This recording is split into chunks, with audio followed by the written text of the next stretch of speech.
Welcome everybody and good afternoon almost at the next round of the DNLS of the Digital Nürburgring Endurance Championship presented by Goodyear.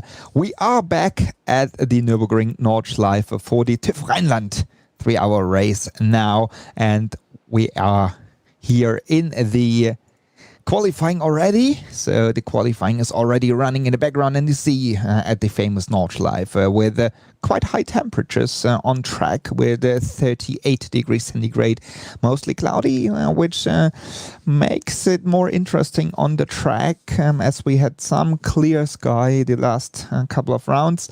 And we will continue the action on the track for the next couple of hours, starting at 1 o'clock with the start of the 3-hour race.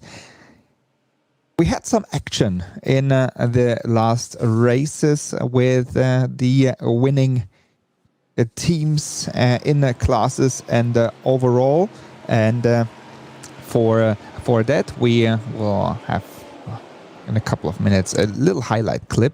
But first of all, welcome everybody here for that stream once again, while we see in the background the cars on the track and a new face on the track, the BMW M4 GT3 as a prototype, which came into iRacing in the last patch, and we welcome them here.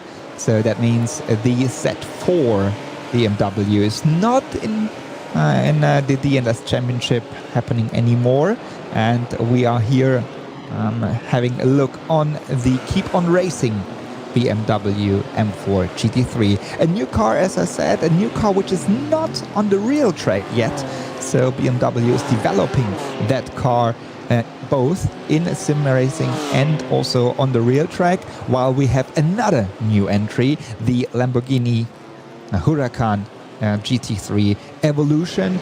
We see here as well on the track. So two new entries, or two new cars available in the sim and also here in the DNLS, which makes it more interesting and a more mixed field with the Lamborghini, with the BMW, with the new cars, with the Mercedes AMG GT3 as well, and for sure the Audi R8 LMS also still here in the GT3 class. While we have Core Sim Racing a little bit in trouble here in the area of Hatzenbach, and so we are very much looking forward to the upcoming race. What will happen to the new cars? We have a BOP, I will let you know later on, and in that BOP we have some adjustments to these cars. But first of all, let's have a look what happened to in the last DNLS race, because in there something or some of the action really much happened, and we will have a look back to that in a little overview showing for you now. In the beginning we had the BMWs in front. So we had the MAHLE racing team in front of the DS competition, and also in the Cup 2 class we had the guys in front. We know they are fast, Usher Racing in the beginning right there, but also in the SP10 class the Core Sim Racing car UDG Scuderia as well, and also we had Team RSO in front in the class, in the lowest class, in the SP3T class. We had in front in the beginning Heusingfeld, while we saw right in the beginning already the fight again from MAHLE Racing Team and DS competition. We had that in the NLS race number 1 as well. both of the cars, both of the BMWs were fighting for a couple of minutes. In SB3T, a close fight in the front of the field between Heusingfeld and also the Sim RC guys. Then big trouble for MAHLE Racing Team with a hardware problem from Dominik Steib exiting the pit lane. Then big trouble also for the Eibach car in area Pflanzgarten. And yeah, right in the end of the race, a double pit stop from SB3T class leaders. Then big trouble also for the User, who hit the barrier very hard. So unlucky race for them once again for the HRT Haupt Racing team in area of Moot Corner. In the class SP10, we had the close fight. Udici, Scuderia, Team RSO and Core Sim Racing were fighting for almost the whole race, and the decision was made in the last couple of corners. Winner was a BS competition in front of a strong Team Heusingfeld in their Mercedes-AMG GT3, and last but not least, we had a Team BMW Bank on the third place. That is what happened in the last race of the DNLS, and now we are back here at the Nürburgring Endurance Championship, the digital version of it, presented by Goodyear. We are at the area of Carousel, having a very close look to the new BMW M4 GT3 of Keep On Racing with number 69. And the car looks promising, and as we saw that also in a couple of other racing series on the iRacing service, we can very much look forward to that car, while we see here the BS competition car. So all the entries coming from the BMW Z4 are now entries of the M4 GT4, and as I said, we had a bulletin number 5 which tells us that the fuel capacity of the M4 is lowered by 2%, so it's now 98% only, that they are equaled with the Mercedes-AMG GT3 and the Huracan, and also the power adjustment is made or is adjusted by -1% to 99. Last but not least, some additional weight was added to the BMW as well, which means it's a 30 kilogram in the end, which is added to the car. So that's the BOP for the BMW. And let's see how it is affecting that car during the next 3 hours. And yeah, we are, as I say, in the qualifying. All of the cars are on their fast laps. So that's why we do not see any proper times on the screen now. But what looks promising, as we know that BS Competition is one of the strongest teams, or even the strongest team at the moment. Keep On Racing. They are right at the bumper of the car, showing here the flashlights. And in the Keep On Racing car, we have Gabriele Piana und Vasilios Beletsiotis. I hope you know what I mean. We have them in the car, and Piana is doing the qualifying now, as the pro driver has to do the qualifying and also the start of the race.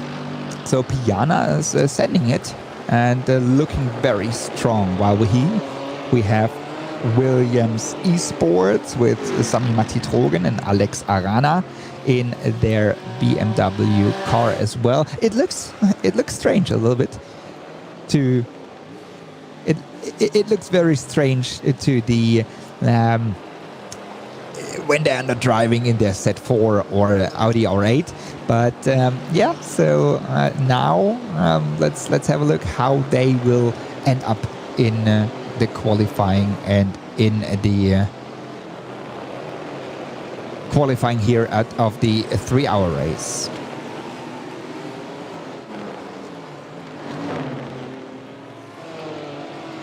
At the wheel, that's Sami-Matti Drogen at the moment for the Williams Esports guys. And they are running strong with 4 minutes to go. So it's the last lap of their qualifying.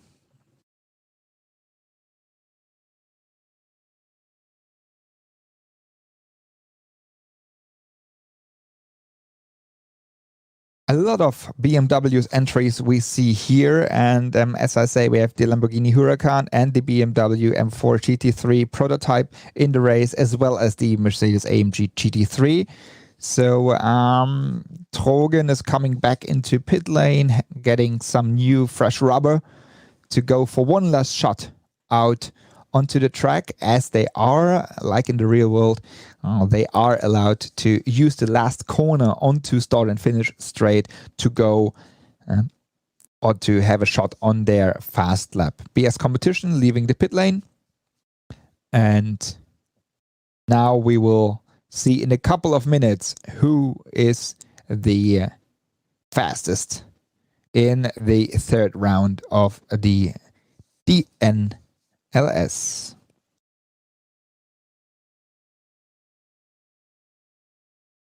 So here they go once again. Cora Sim Racing in their Lamborghini. Williams also out on the track once again. And while they go for their next shot, we can have a look on the actual standings, where BS Competition, the number 89 car, with in the last rounds, Laurin Heinrich and Rainer Talver, they are leading the championship by 18.89 points, which is calculated in because of the amount of cars participating and so on. So it's quite a kind of difficult calculation you have to do. So that's why it's 18.89 points in front of Team BMW Bank, so last year's winner of the championship, and in front of the 101 Mercedes-AMG Team HRT Heusingfeld, the second placed car in last round of the DNLS. So, and all of these, they are separated by 3 points only. So 18 point something is BS, then BMW Bank is 16.6 and 15.5 is Heusingfeld. And we are now on board, or we see here the team, BMW Team Great Britain, which is the entry of Jesse Krohn and Alessandro Bico. So they are running for that car. And here, the team BMW Bank with Bruno Spengler sending it through the last corner for having a shot on the now final lap of the qualifying. And that is BS Competition. That's the leading car of the championship, with Laurin Heinrich behind the wheel, going now not into pit lane. So that was kind of interesting move he did. It seems that he goes into pit lane, but then he decided to go back into the last corner for another shot. Here, that's again a team BMW Great Britain. Jesse Krohn. Jesse Krohn is the driver at the moment, the pro driver of the car. And he's sending it now onto the Nordschleife area, Hocheichen, going to the area of Quittelbacher Höhe in a couple of seconds, then Flugplatz, Schwedenkreuz, Arenberg. So that's the corners.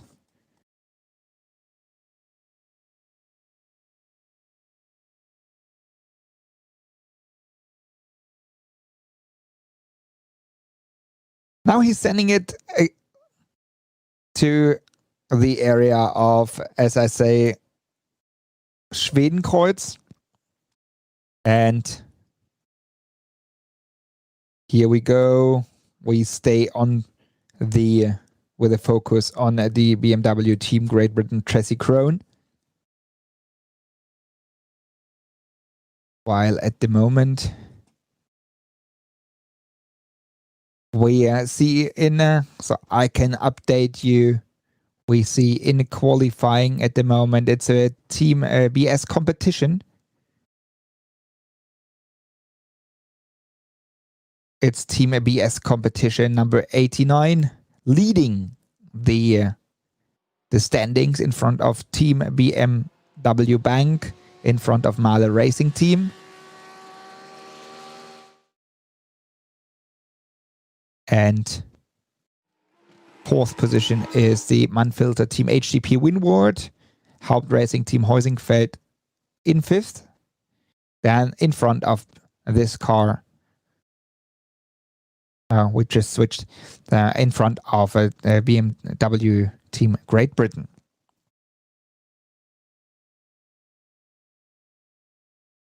While we are on board here with the cars on a track, let's have a look back and into the future of the series, as we are in halfway of the calendar of this year's season.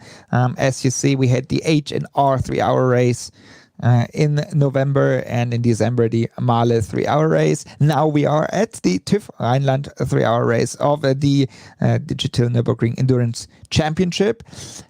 There are two more to come in February and in March. With the NIMEX 3-hour race, and the new partner of the NLS, Lego is the new partner. A new partnership has been taken, which is quite interesting. As they are building these cars we see on the track here in real life with Lego. So it's kind of interesting. So you should stay or you should mark that in your calendar for the February and March edition of the NLS. Now we are again here with Haupt Racing Team Bilstein. They had to switch a little bit drivers, as some of them, most of them, of their pro drivers doing the 24-hour race at Dubai at the moment. At the wheel now here at the Bilstein car is Bradley Philpott. So he is sending it to 7th position, having checkered flag now, so they are in 7th. And we are now on board with Schnitzelalm Racing. Strong performance of them in the last race. At the wheel there is Marcel Marcevic. They were driving from Portimao last time, and as I say, some of the pro drivers doing the 24-hour race at Dubai at the moment. So there are a couple of things going on, and also a special one at the Team Heusingfeld car with Adam Christodoulou as the pro driver. We are now back here on board, or on track, with the MAHLE car, which is again a BMW Team Great Britain chassis Krone.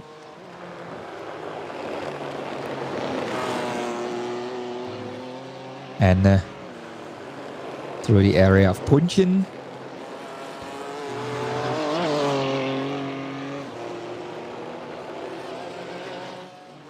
That car looks massive on the track, so a very wide open front air intake.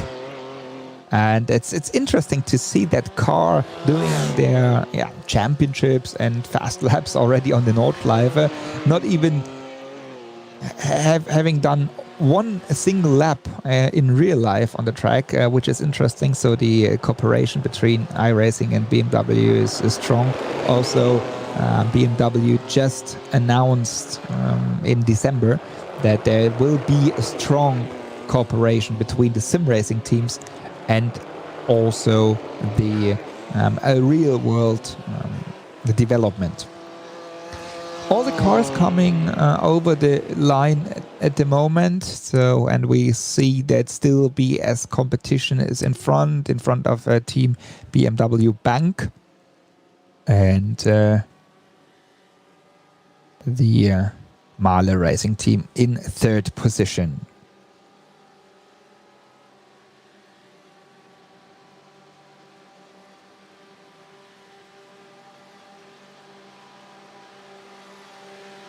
Staying here with the BMW team Great Britain. And I was wrong, sorry about that. Alessandro Bico is the driver, not Jesse Krohn at the moment, as they changed the order. And now going over the line into pit lane. So he just saw on the dashboard that he will not improve his lap time, so he just came back into pit lane. And they will stay in sixth position, in fourth position.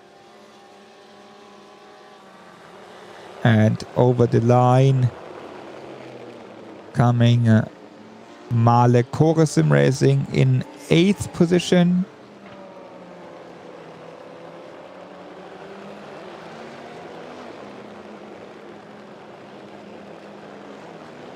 Now we see Manfilter Team HTP Winward crossing the line in 4th. So it's BS, BMW Bank, MAHLE, Manfilter, Hauptracing Heusingfeld in 5th. Great Britain in 6th. Now we have M&J Performance by Premotion. So that's the team of Marek Böckmann and Jan-Philipp Springop. Springop just secured the championship in the ADAC Sim Racing Cup a couple days ago. Now again on board with the RN Vision STS GT3, which is the Keep On Racing car. Vasilios Beleziotis. Now I have it. He's behind the steering wheel, going for one more shot in 9th position at the moment. Let's see if he can improve one more time to climb up furthermore the standings. Right after that, we go into the gridding of the third round of the NLS. Crossing the line, no improvement, 8 minutes 00.831. That's the time of the RN Vision car.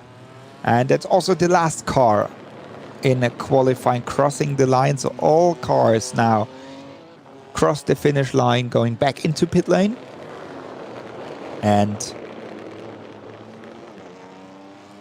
they are adjusting the setup, adjusting the fuel capacity, and so on for their first stint of the race. And then we go into the 3 hours. And as I'm talking about the fuel capacity, just having a quick look on the Lamborghini Huracan. Also, fuel adjustment is adjusted by -2%. So also like the BMW M4 GT3 to 89%, and power adjustment as well to 99%. And additional weight is added by 12 kilogram. So adjustments were made to the Lamborghini and to the BMW M4, and no adjustments were made to the Mercedes AMG GT3. So first time we see the M4 and the Lamborghini on track in SP9, but also having a look into the very strong classes of the other cars. That's the pole sitter. That's BS competition. Laurin Heinrich set the time. So they were fastest with 7 minutes 55.288, which claimed them a first position with a half a second in front of their teammates from Team BMW Bank Kai Kashuba was the driver there. 7 minutes 55.771. And also a 7 minutes 55.813. It's the MAHLE racing team. So we have BMW, BMW, BMW in front. Then we have Mercedes, Mercedes, BMW. So that's the top 6. And the best Lamborghini is in 8th position with Carl Jansson for Chorus Sim Racing. That's at the moment the standings, but we will have a look on the starting grid in a couple of seconds.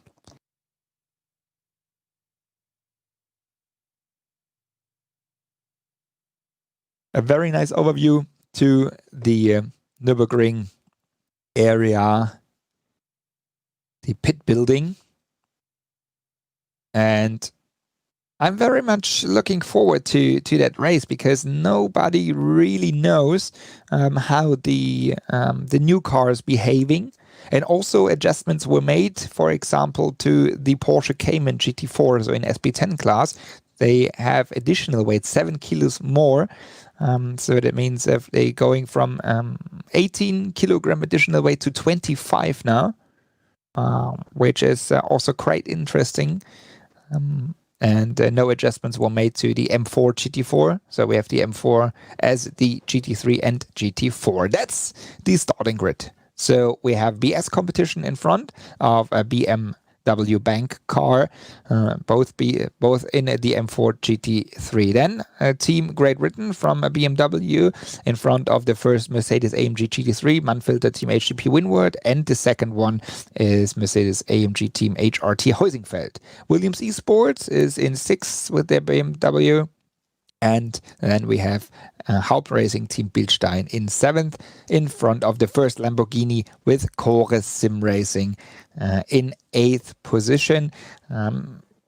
Let's see if the Lamborghini can climb up a little more in the standings, hopefully over the next 3 hours. Then we have the RN Vision car in 9th, completed. The top 10 is completed by the next Lamborghini from HNR Team by 5-star. BS competition number 90 in 11th, 12th, Hauptracing Team AM Solution, Schnitzelarm Racing in 13th, 14th position, Dürener Motorsport Club e.V., M&J Performance by Promotion in 15th, and 16th position is Butler Pahl Motorsport. So you see quite a lot of BMWs. They all had to switch, or they all switched. Also, some of them switched from the Audi, as Butler Pahl was driving the Audi R8 LMS in the past. Now they switched to the BMW. Last 2 entries also in the grid is NIMEX Race Cars Esports in 17th position, and in 18th position is ERC powered by FSP, and the TÜV Rheinland car in 18th position, the Lamborghini Huracan. That's the SP9 class. Going now into the SP10 class, Chorus Sim Racing, another time in front. Strong performance again from them. Marius Golombek was the driver. BS competition with their M4 in 2nd. Then we have Team RSO in 3rd position, VAR Racing in 4th. 5th is Undici Scuderia. 6th Sim RC SP10. RN Vision is in 7th, and in 8th position, that's the Schnitzelalm. AMC Siegburg in 9th, 10th Race Tech Performance, 11th Mühlner Motorsport Sim Racing, VS Racing Esports Black in 12th, and last but not least in 13th position, EPS Rennsport Esports. Then going into Cup 2 class, once again, Asher Racing, strong performance, also good performance in qualifying, Butler Pahl Motorsport with the 2nd place, MRS GT Racing at Deutsche Payment in 3rd, V&SE Motorsport by H2P is in 4th, Sim RSC Cup 2 5th, 6th H2 Performance, 7th Eibach Sim Racing Team, and in 8th Rennwelten Pro Team. That's the top 8 here in a Cup 2 class. And then 9th position, Wolf Motorsport Sim Racing, and Deutsche Payment at Race Union is in 10th position in front of Team Nürburgring Esports and VS Racing Esports Red with no timing, which is interesting because Team Nürburgring Esports, they are usually quite strong in the Cup 2 class. So let's find out what happened there in qualifying, and let's see how they can change that in the race. Last but not least, SB3T class Sim RSC once again in front. Oh, both cars of Sim RSC in front here. Frozen Speed Full Send Racing in third. Team Heusingfeld in fourth position. So also again the usual candidates there. Low Grip Racing Team, Raceline Sim Sports in fifth and sixth. Seventh, Bernina Racing Team, and Power Team Racing is in eighth position with their Audi RS3 LMS. So that's the top 8 of the SP3T, and now we are only a couple of seconds away from the short formation lap of the SP9 class, as we start in 3 groups, starting with the SP9 class, SP10, Cup 2 and SP3T, as we saw also the starting grid. As I see it, right, because I just mentioned that into class Cup 2, probably as Sebastian Fiedelak is the driver there, or one of the drivers there, he received throughput fell to unacceptable level, so the internet connection was not stable enough, probably. Maybe because of that he has no time, but we will work on that. We'll find that out for you to let you know why there's no timing. But first of all, we concentrate now on the third round of the Digital Nürburgring Endurance Series presented by Goodyear, which is the TÜV Rheinland 3-hour race happening today at the 16th of January in 2021. So the first race of the NLS in the new year. By the way, I didn't mention that. Happy New Year to everybody out there. Enjoy the race with the new M4 GT3, with the Mercedes-AMG GT3 and the new Lamborghini Huracan GT3. Pace car just took off and is leading now the pack of SP9 cars into the start area.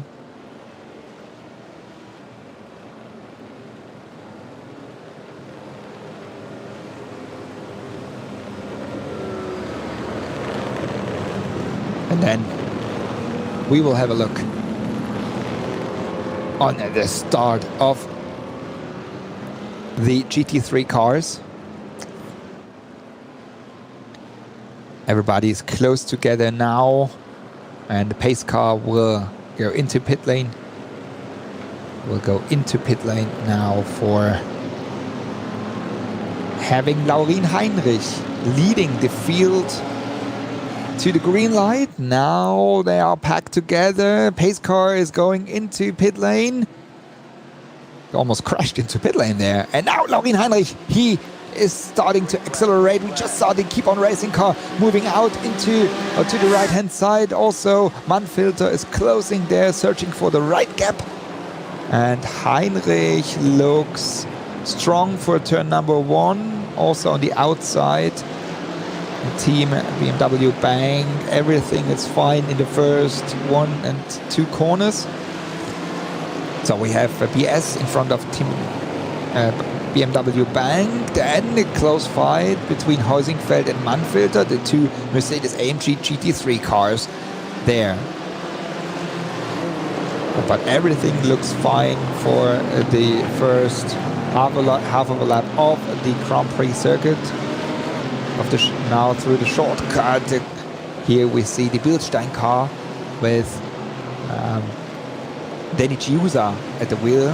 He is pushing right at the rear bumper of the second BS competition car, while we switch to the Cup 2 class here in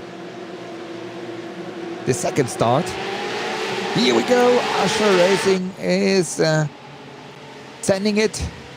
Martin Ascher himself, he is again on the wheel, but now already to defending. Here is the Butler-Pahl car.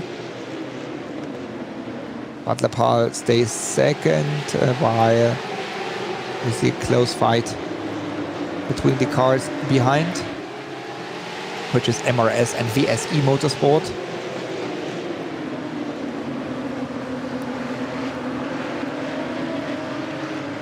Everything looks fine also here through Mercedes Arena.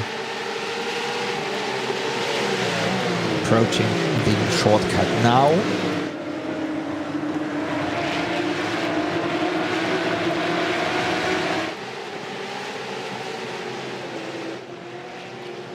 Again, it's Martin Ascher in front, and then in second position it's Keanu Buschmann for Butler-Pahl Motorsports in the blue and white Porsche 911 GT3 Cup car.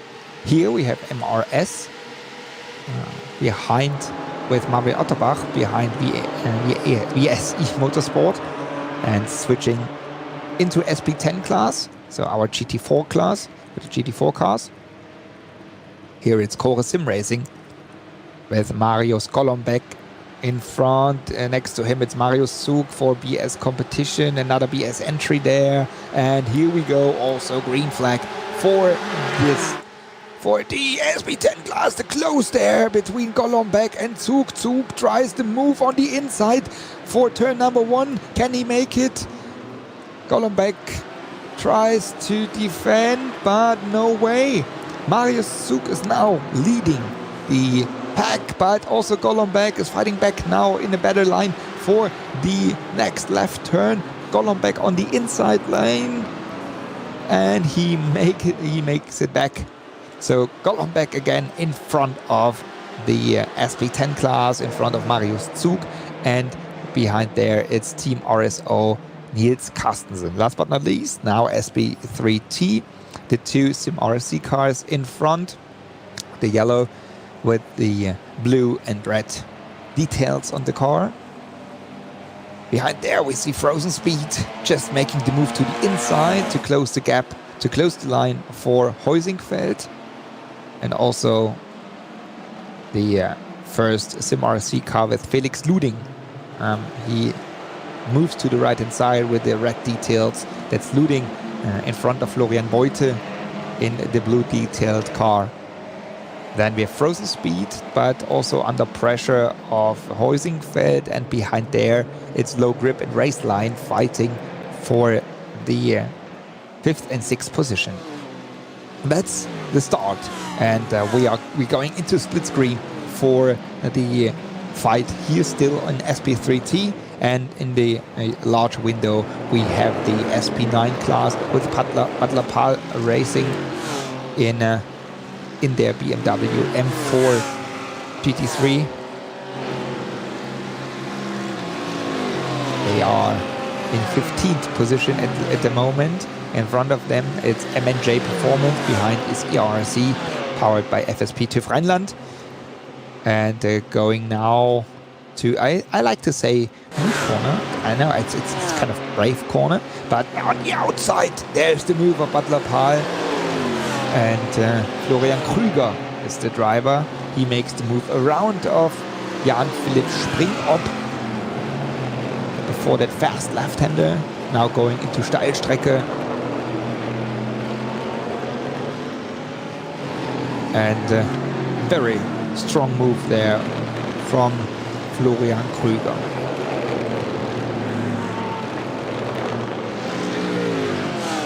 That's the positions at the moment. So on 14th position, less slow there. Manfilter very slow. They look like having problems. It's Jack Sedgwick who's driving that car. They were very slow out of the carousel, but now it looks like they are back to speed. While this is the fight for the 4th, 5th and 6th position. If I am right, no, it's the 3rd, 4th and 5th. So That's the position. So it's Heusingfeld in front of Williams. Williams is the driver for the Williams car. And then we have the MAHLE car, or better say, Team BMW Bank car, the BMW Team Great Britain car.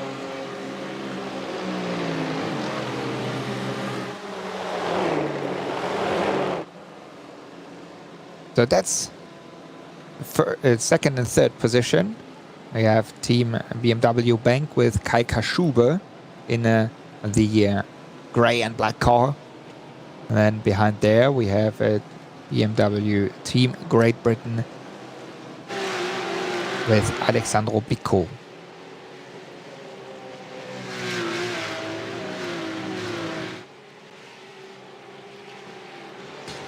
We are back at the Döttinger Höhe for the first time, so first lap is almost completed, and we have Laurin Heinrich here from BS competition in the leading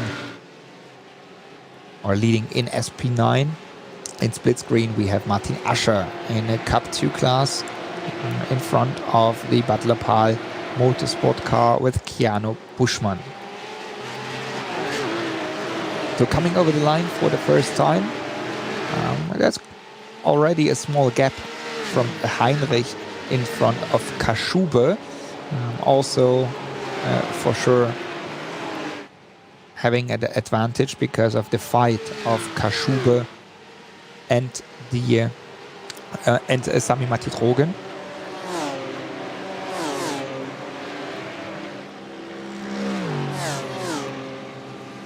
Then we have the Heusingfeld car.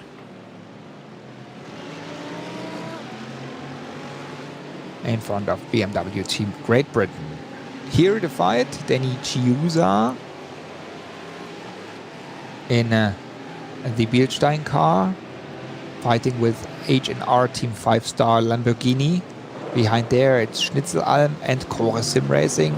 So that's the pack from a 7th, 8th, 9th and 10th position. So all around the top 10.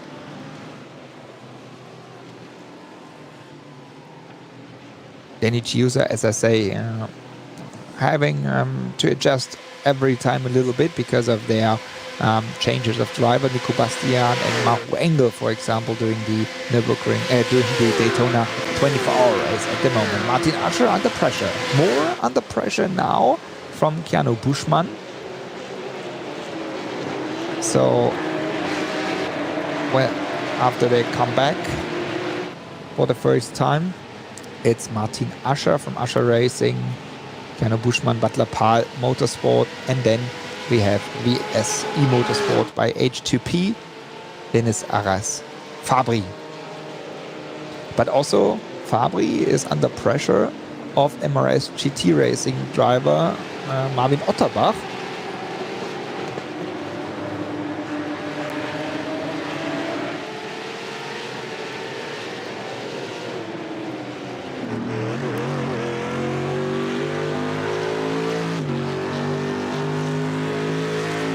And we are on board with Jan Zenkowski from Heusingfeld, having a look to the BMW Team Great Britain, Alessandro Bicco, new entry in the NLS, and they are fighting for 4th and 5th position, only half a second gap.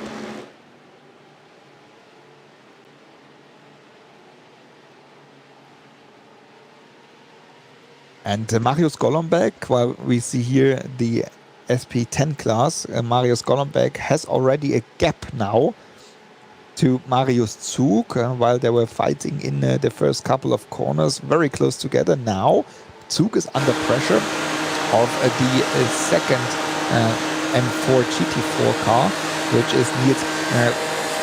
which is the entry of Sim RC. SP10, Tom Valentini, and he makes the move.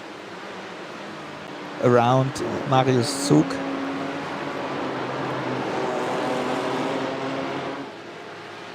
And so they cross the line in the order of Core Sim Racing, Marius Golombek in first position. Then we have a Sim RC SP10 in second with Tom Valentini. And the third, Marius Zug. This is Marius Golombek. So Golombek at the wheel, talking to his team.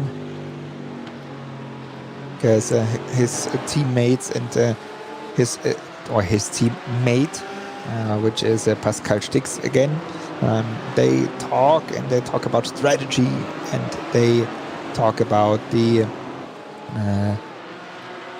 other drivers, the competitors behind.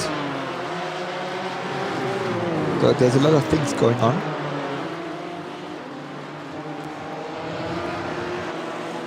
It's not only go in there and drive, so there's a lot of logistics behind these, let's say, professional sim racing teams. Core Sim Racing is one of the professional teams. Another professional team is BS Competition.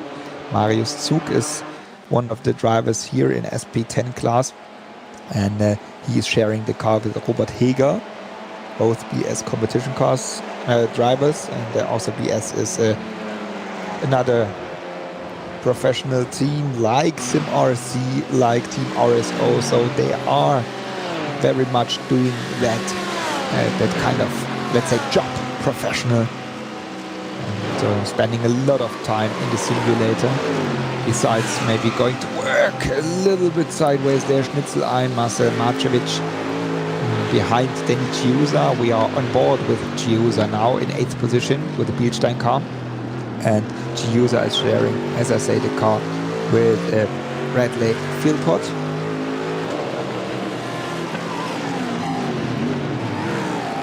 And Marcevic in the Schnitzel-Alm car. No, I'm sorry, Jamo Hadling is doing the first stint there. Usually it's Marcevic, now it's Jamo Hadling.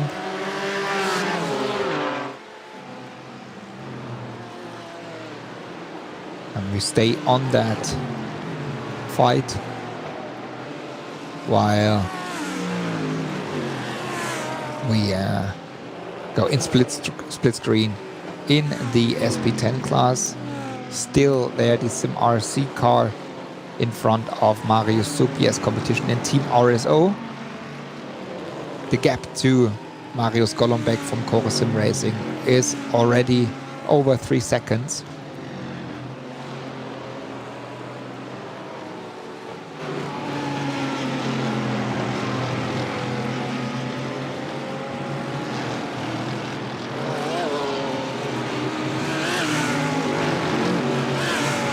And back with Danny Chiusa.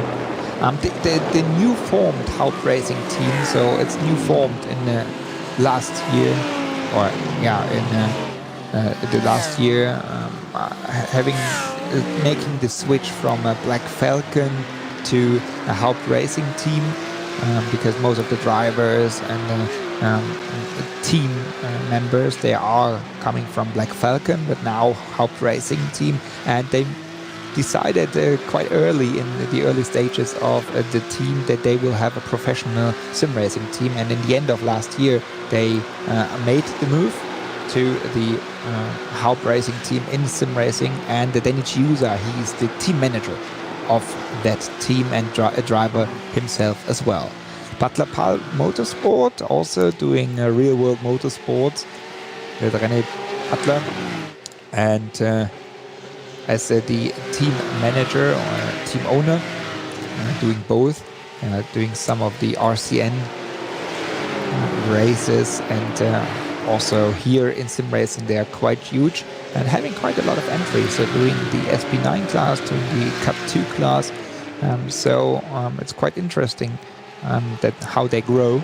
And here now with Keanu Buschmann, also a very experienced driver behind the steering wheel, doing also sim racing for many years already, and that's why very much experience. Also Asher Racing in front there, also they're providing parts and stuff, and they're doing racing as well. So it's one huge family in the end. But on no family is going on here in the split screen, while we have Williams Esports making the move on the Zentkowski, the Heusingfeld car for fourth position, and make it.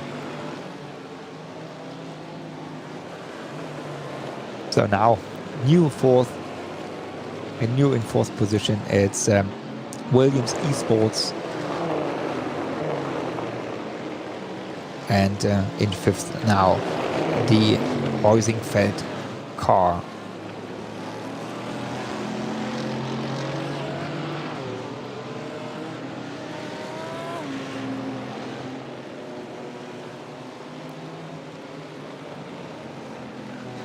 The performance of the Williams guys, they are always very strong. So Sami Matti Drogen as well as Alex Arana, that they changing sometimes order. Dominik Steib is also one of the drivers, but sometimes, especially Steib, having hardware problems and making them not having the results they wish for. While now here, Padlapal makes the move out of the slipstream on Martin Ascher, going into the lead of the Cup 2 class after the second lap of the race.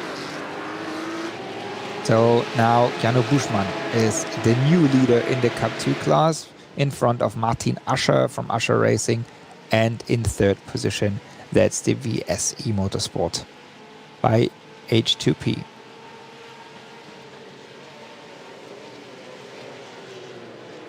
We have two cars in pit lane, as I see, which is Robbie Foley from BS Competition, did the second entry, the number 90 car. And also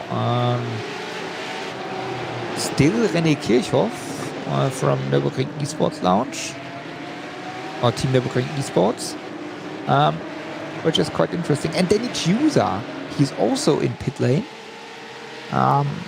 probably having problems there. Because that's unusual to go after the second lap into the pit lane for a pit stop. Most probably we see cars coming in after the fourth or fifth lap, or doing the whole 7 or 8 laps. Now going into SP3T class here in front. That's in front of that glass.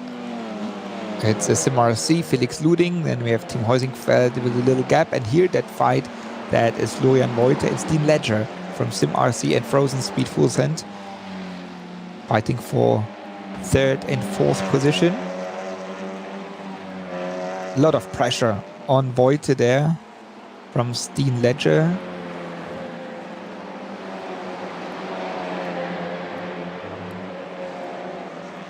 The SP3T class is full of Audi RS3 LMS cars, as that's the only one from the touring cars in the iRacing service.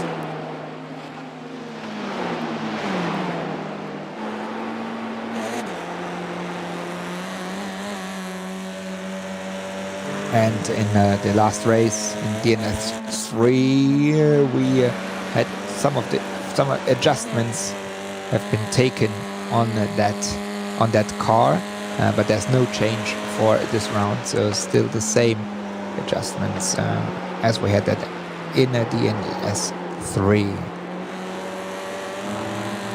Again here on board SimRC, Florian Voite, and we see Steen Ledger, quite huge in the back view of Voite. It seems like Ledger is faster, and maybe he can make the move now in the slipstream of the long Döttinger Höhe, as Felix Luding and Patrick Kubinci having already a little gap to those two drivers. Now there's the move. The Ledger goes side by side.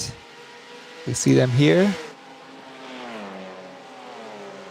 talking to his teammates. Also, where is he? Can I make the move?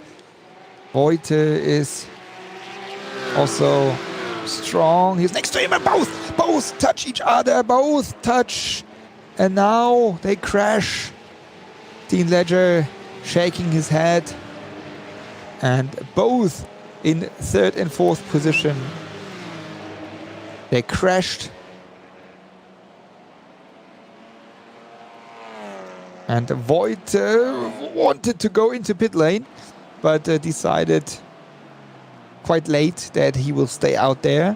So his teammate, which is Felix Luding, is leading in front of Patrick Kubinci from Team Heusingfeld.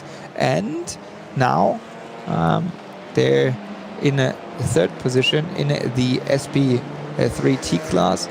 We have a low grip racing in front of Frozen Speed. So most probably I think we will maybe see a replay of what happened there, as they were going side by side the whole Göttinger Höhe. And here we go. And then here right after the bridge is Dean Ledger on the right hand side. He still stays beside him, and then from that angle, it looked a little bit like Dean Ledger made a little move to the left-hand side, and that's why they touched. But I think race control will have a look on that for sure. But it looked like that there was a little movement. But just saying here from that angle, as race control is having quite more angles to judge that. Still, Frozen Speed in fourth position. And Sim RC, Florian Voite, is moving back to fifth position now.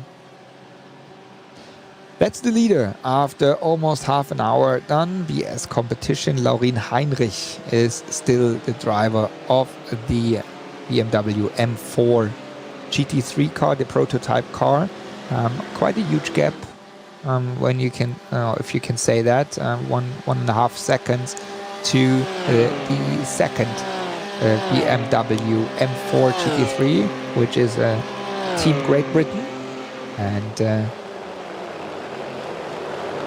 that's the MAHLE livery having on there. MAHLE Racing Team, Sami Matti Trogen. Instead, it's not Team Great Britain, it's a MAHLE Racing Team. Then we have Team BMW Bank, Kai Kaschube in third position. That's that black and grey car here in the typical zebra look of the BS competition cars. Also again, strong performance, as I said in the beginning of the stream. Here we have Kai Kaschube, that's the current champions, or last year's champions of the BNLS. Kai Kaschube, also very experienced driver in sim racing, doing, I know, quite a lot of setup work, and is doing quite a lot of things in the background for the team, sharing the car with Bruno Spengler and usually Nils Koch. But Nils Koch is not in the entry list, as I see here. So it's only the sharing car with Bruno Spengler. Then we have Williams Esports in fourth position. And that's the BMW Team Great Britain. Alessandro Bico is the driver we see here. Bico, it's he's sharing the car with Jesse Krohn, now in fourth position. Behind there we have Hauptracing Team Heusingfeld with Jan Zendkowski in the fifth position. They are right behind the car of a BMW Team Great Britain. And then we switch to Cup 2 class. Martin Ascher is now back in the lead in front of the Butler Pile car. So Ascher just made the move also on Butler Pile car, going back into the lead of that class. So they are leading now, as they are also in the championship. They are leading the championship as well, while here comes the move again from Buschmann for the Butler-Pal crew. Tries to just show himself in the mirror, the back mirror of Usher. And Usher can defend that in front of Buschmann. Behind there, in the third position, closing the gap even more. That's VS E-Motorsports by H2P. Dennis Aras Fabri is the driver of that car. And now you see from a fight between Usher and Buschmann is now a fight between Usher, Buschmann and Aras Fabri. In SP9, in 6th position, it's the Keep On Racing R and Vision STS car with Vasilios Bellet-Ziotis as the driver. They are, there's quite a gap to the front and also to the back, so they are settled at the moment in that 6th position. In 7th, we have H&R team by 5-star. So Max Riedmüller is the driver there in their Lamborghini Huracan, which is the best placed Huracan at the moment in the SP9 class. Behind there, in the green car, in the green Mercedes AMG GT3, we have a well-known team, and that is called Schnitzelalm Racing. Jamo Hadling is the driver, sharing the car as usual with Marcel Marcevic, sitting in 8th position, and at the moment in the 6th overall in the championship standings. And behind there, the second Lamborghini from Chorus Sim Racing, Carl E. Jansson is the driver at the moment and sharing the car with Sindre Setsas. Here we see also Jansson at work, fully concentrated in his Lamborghini. It seems like that the Lamborghini is not at the performance level as the BMWs, but also having in mind that the drivers, the package, the whole driver package of the BMW cars is very strong. While sure, Jansson and Setsas, they are also strong drivers, so that's why probably the Lamborghini is also not on the level it should be here right now. And last but not least, in top 10, the Manfilter Team HTP Winward car. Also not new drivers, but special drivers mixed here in the car. Jack Sedgwick is the driver at the moment, and he is sharing the car with Marvin Dienst and Alexi Iloma, as Philip Ellis is not here at the DNLS at this time. So he is making a break from DNLS. Most probably, I think he's not in Dubai. I think he's not in Dubai. I think he goes to Daytona next week for the Raw, and then for 1 week later for the 24 Daytona. But yeah, so that's why Dienst is taking over from him. Going to Cup 2, as I say, Martin Usher in front. Then we have Keanu Buschmann for Butler-Pal Motorsport in 2nd position, in front of, and I already mentioned that, BSE Motorsport by H2P. There, the driver there, it's Dennis Aras Fabri. And Anas Fabri, he's making quite a lot of pressure already on Keanu Buschmann now. While we see here still Buschmann in the focus. So that's the car of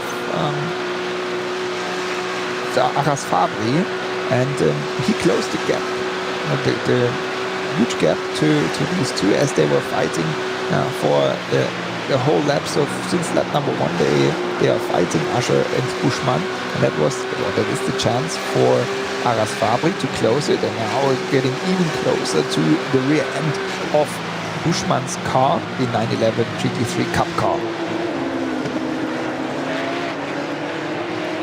So that's the top 3 at the moment in Cup 2 class.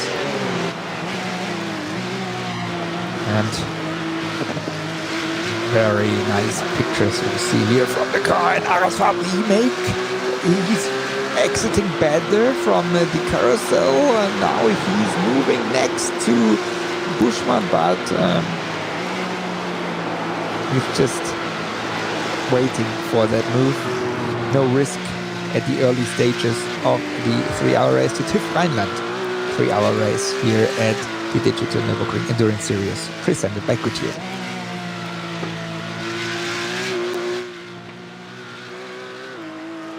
Split screen again.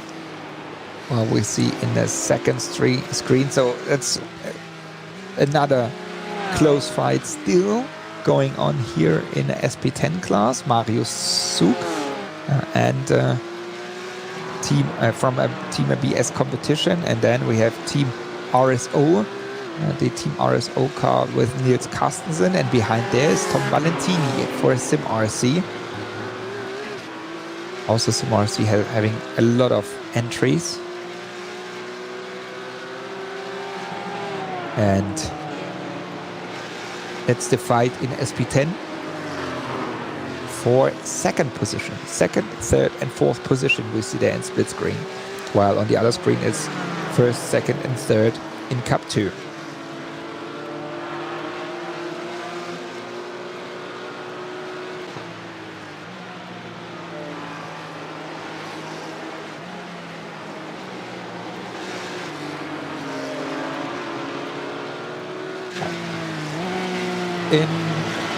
So as we are little more than half an hour into the race,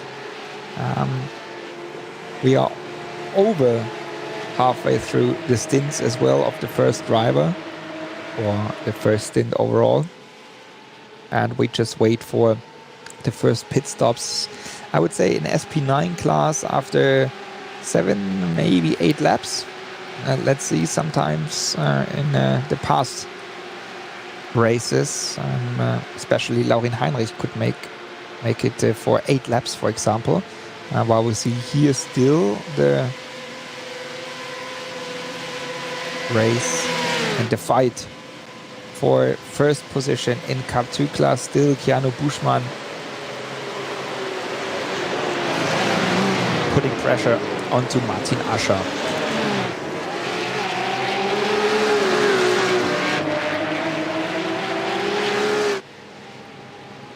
And that's always the chance for the BS car, for Aras Fabri, to close the gap.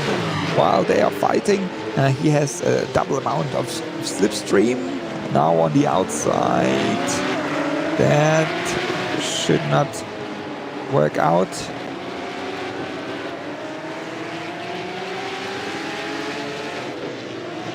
And still Ascher stays in front, late on the brakes for Keanu Buschmann there. So a lot of very nice and close fights here in Cup 2 and SP10 class.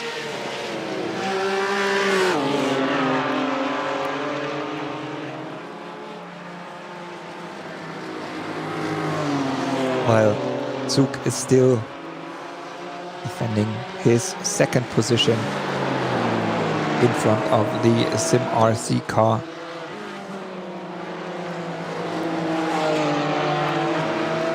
Of Tom Valentini now.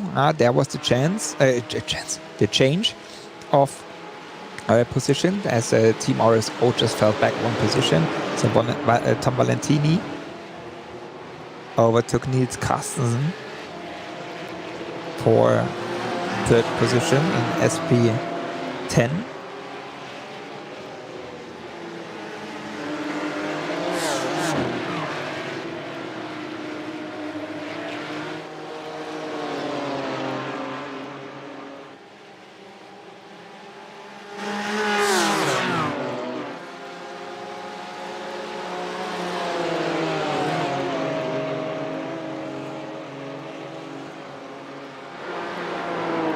So that's still the fight in SB10 class BS competition with the M4 GT4 car in front of another M4 GT4 car, Tom Valentini, while we see here Nils Carstensen. It's the driver of the Porsche Cayman GT4 Club Sport. Now you can see how he has to work on the steering wheel, so it's not easy to drive. It's a lot of work to do, a lot of counter steering and corrections. As we know that the Cayman is also not so easy to drive. He can smile.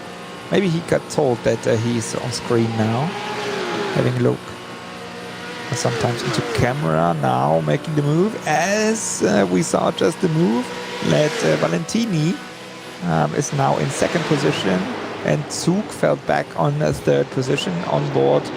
We saw that from Nils Carstensen. And Unrein chicane, he is close to the rear end of the BMW M4 GT4 car of Marius Zug. Maybe he can use the slipstream on the start and finish straight to make a move at the end of the straight, but it looks like that he is too far away.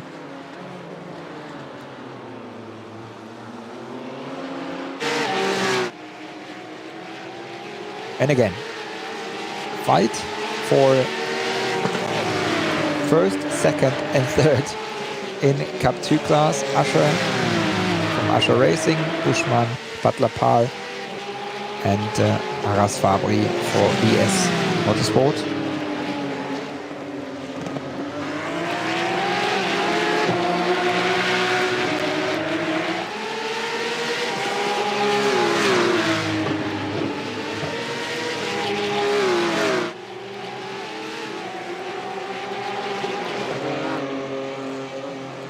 So that's a very close fight, but coming into the top class, which is the SP9, we see that leader Laurin Heinrich here in focus is losing a little bit as the second place car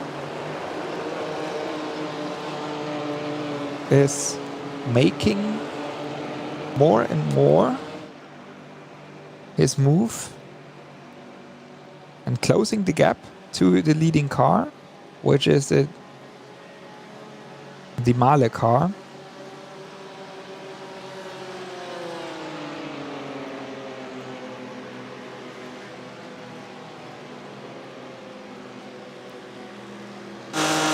And the MAHLE car is the BMW Team Great Britain. Now full speed here, and we can see that 10th by 10th the Sami Matti Drogen is closing that gap.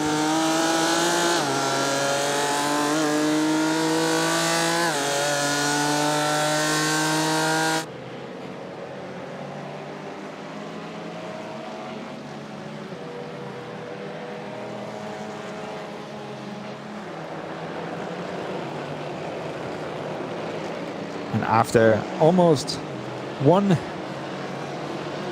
minute of 1 hour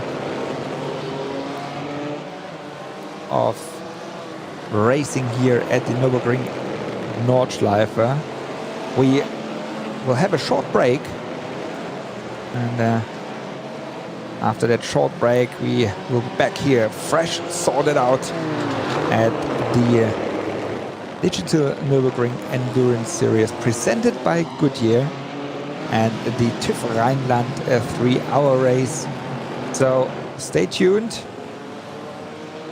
We are back in a couple seconds here for you.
And we are back at the digital Nürburgring Endurance Series presented by Goodyear with the TÜV Rheinland 3-hour race.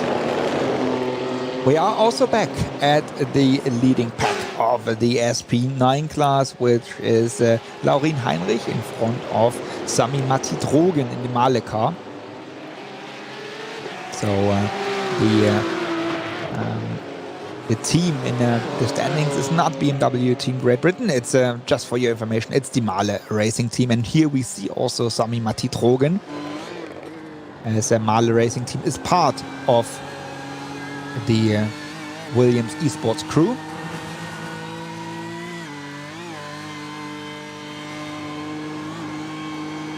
They are close to the rear end and they know each other quite well, as Laurin Heinrich, the driver we see in front of Drogen, he was teammate with the both of them were teammates at Williams esports before Laurin Heinrich made the move to BS competition.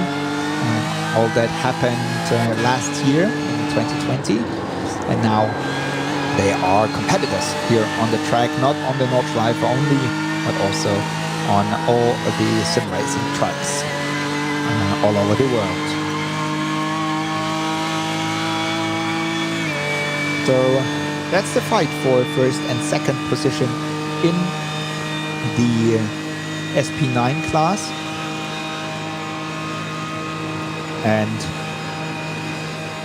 I'm just waiting for the M4 GT3 car, while now Drogen is closing the gap in the slipstream, making the move on the outside. Can he make the move? And he's next to Laurin Heinrich, so that's for the lead in SP9 class. And very professional drivers there, you see. They leave enough space. They go side by side from the Antoniusbuche through until start and finish, and Trogen is making his pit stop. Trogen is the first one from the SP9 class doing the pit stop after 15 minutes of the race, which equals 6 laps.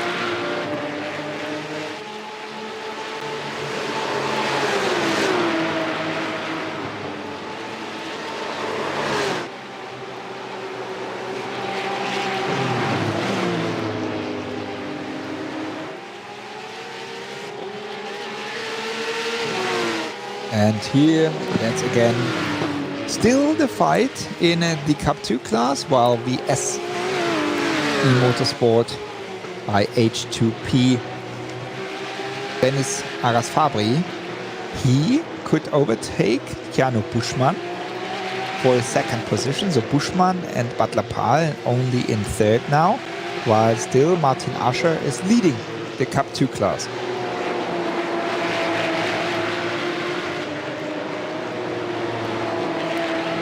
So that's the change we just missed in the break. But Buschmann is still pushing, putting pressure on Dennis Aras-Fabry. And what a camera. I really love that camera. That one and the same one to the back of the car, because they just show you the speed the drivers do here on the Nürburgring Nordschleife, on that famous track. Also here in the simulation, and we see both cameras now, the front camera and the rear end camera, both of them. And their mistake by Keanu Buschmann. As you know, most probably the 911 GT3 Cup car has no ABS system, and it looked like the front left wheel locked a little bit at Buschmann's car, and so he lost a little bit of time and a little bit of gap to the second place VNS E-Motorsport Dennis Aras-Fabry. You see there's quite a huge gap now in between them, which is good for Aras-Fabry, because then he can use the slipstream to close the gap to Ascher. He's doing now, again front camera, and you see how he can close the gap. He's going closer and closer to the car, to the 911, and stays behind. And he's clever enough. He just made that, or showed that before, that he's clever enough not to make any risky move. And so that's why the new order is Martin Ascher for Alpha Racing in front of Dennis Aras-Fabry, VNS E-Motorsport by H2P, and third position is Butler Pahl Keanu Buschmann. That's the Schnitzelalm car in fifth position again, slowly, but position by position they make their move, or they make their way to the front pack. In sixth position, that's the fight they do. It's the Coro Sim Racing Lamborghini. Best positioned Lamborghini now. They should be. Yes, they are. So Coro Sim Racing is now the best as H and R. I'm missing the H and R. The H and R Max Riedmüller. He was in the pit lane maybe because of a crash, or because he was for 6 minutes in the pit lane, and so because they were best placed Lamborghini, and most probably something happened to the H&R Lamborghini as Coro Sim Racing. We are here on board now with Carl Jansson, and see him as well in the split screen. They are now in their Lamborghini the best placed, as we have two of them in the field, in sixth position.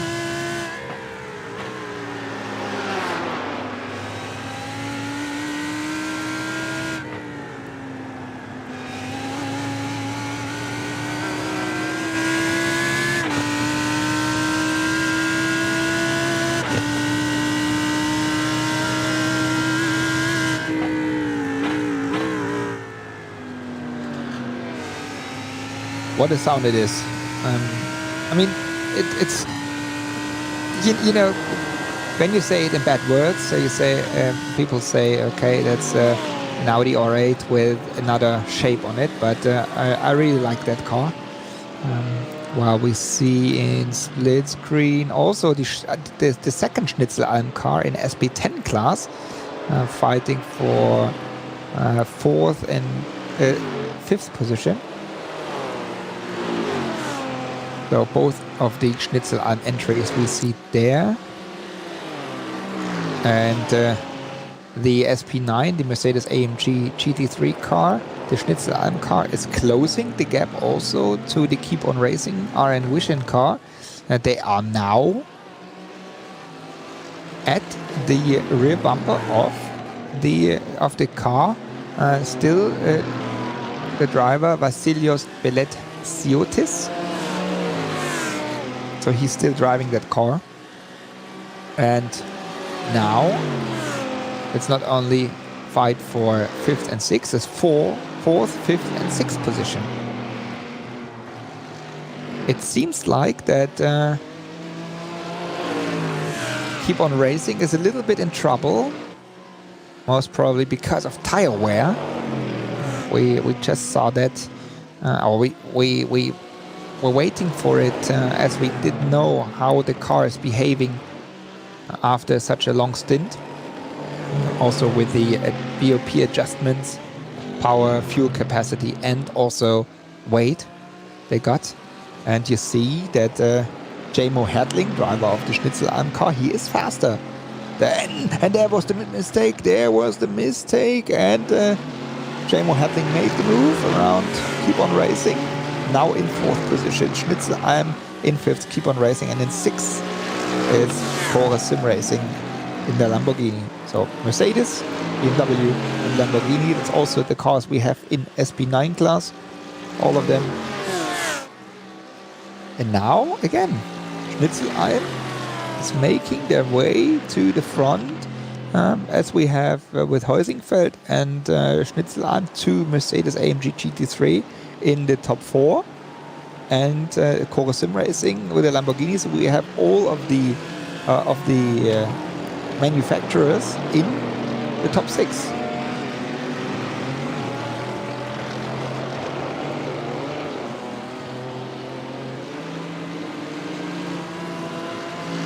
Pressure is now on Beletsiotis as Jansson is right behind him, using again the slipstream, going out of the slipstream, side draft now.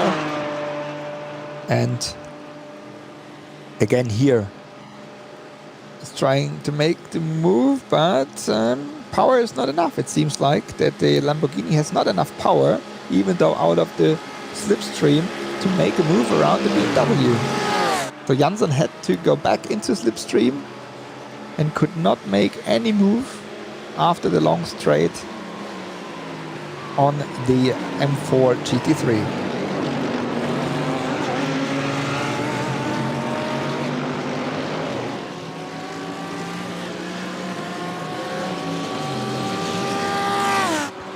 Here we go, as the BMW goes into the pit lane, most probably having big trouble with tire wear, because after 7 laps, also all the BMWs in pit lane. All BMWs in pit lane now, so they can only do, and also maybe because of fuel capacity, they can only do 7 laps, as all the Mercedes and the Lamborghini stay out. No, not everybody, but Heusingfeld stays out, Cora stays out, also Haupt Racing, AM Solutions stays out.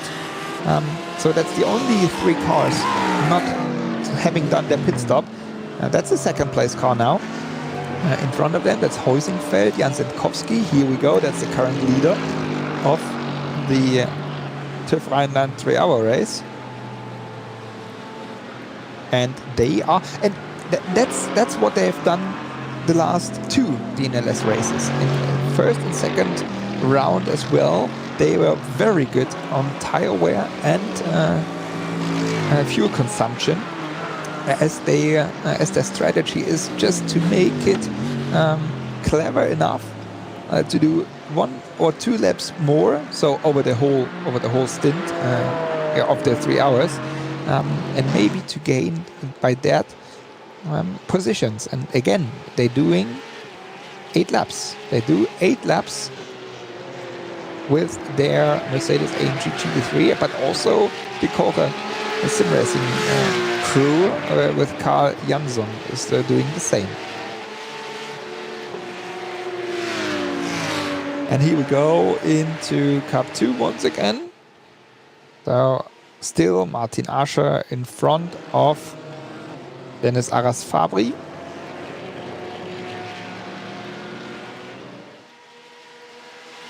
Ascher don't want to give slipstream to Fabry or Arras-Fabry. Keep on Racing car is out of pit lane. And after most probably the next lap, not at the end of this lap, but at the end of the next lap, we see the current standings while Arras-Fabry makes the move. He makes the move on the outside of that area in a Hohenrhein chicane to go into the lead of the Cup 2 class into the pit lane. That was a move. That was brave. That was a brave move, and now makes them going into the lead for the pit stop. So that gives them a very good chance in a pit lane for the pit stop. Now hopefully everything is set up right in the pit stop. Fuel, also tires. Maybe they change drivers. Let's see. Yes, it looks like Markus Jirak takes over from Ascher, and Dennis Arras-Fabry stays in the car. Arras-Fabry stays in the car, and Jirak he goes into the car. So a fresh new driver in the Ascher car, but Florian Bodin is also taking over. No, Niklas Last. Sorry. Niklas Last is taking over in the V&S eMotorsport. So both change drivers. Jirak and Last are the new drivers there. Here we go. MRS is out of pit lane. MRS is out of pit lane. Okay. And here they go. That's Ascher Racing, and that's V&S, and in front is Team RSO. Ascher. So we have to wait. We have to wait as Buschmann was not in the pit lane yet. So we have to wait after the next lap. We know exactly where we are in the standings. Gabriele Piana as the pro in the Keep on Racing Arno Wishin car. Also experienced driver in both, in sim racing, but mainly in real racing on the Nürburgring Nordschleife.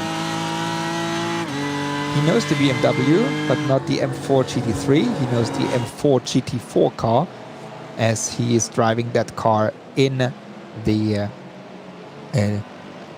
GT4 Germany Championship.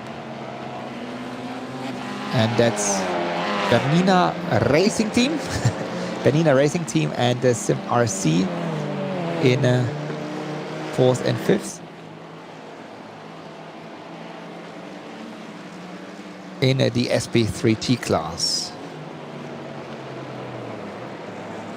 Still, we have also the Deutsche Payment Championship, which is a special classification for less incidents, fast laps, gaining positions or positions in class. So it's an overall championship between all the classes, and you can win up to 1,500 euros.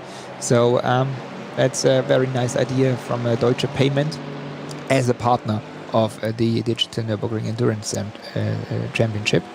And so everybody is fighting in that championship as well. And having a look in there, we have Ascher Racing in front of Team RSO and Heusingfeld. So it's Cup 2, SP10 and SP3T there. MAHLE is the best. MAHLE Racing Team is the best SP9 car in 5th position only. But here That's Gabriele Piana fighting with M&J Performance by Premotion. That's the fight there at Kesselchen Klostertal. And Piana makes the move. And now he just passed Jan-Philipp Springer, still in the car of the Premotion Mercedes AMG GT3.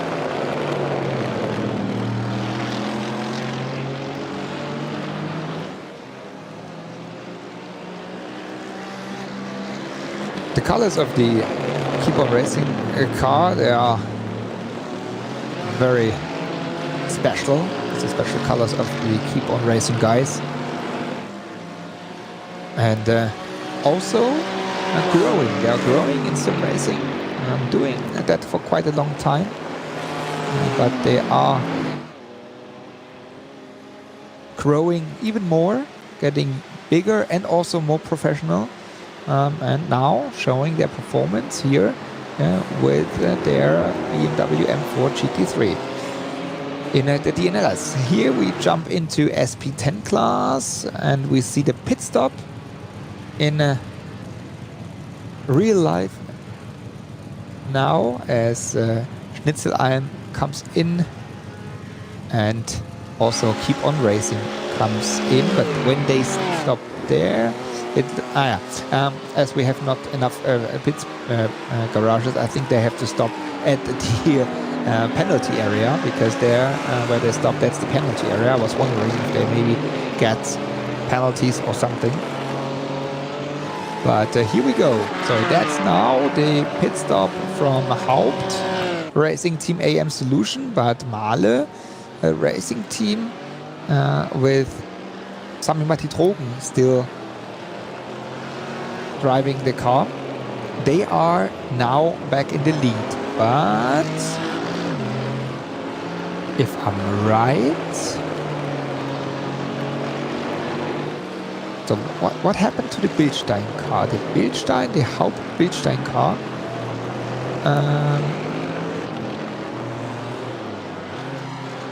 They had that long pit stop in the beginning of the race, as Giusa had to go into pit lane. Yeah, that was a lapping, unfortunately.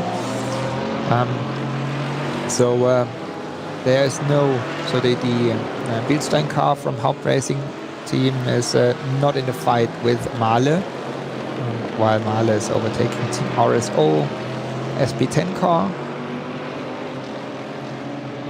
And here we see the second BMW M4 GT3. That's a BS competition. Still Laurin Heinrich driving that car.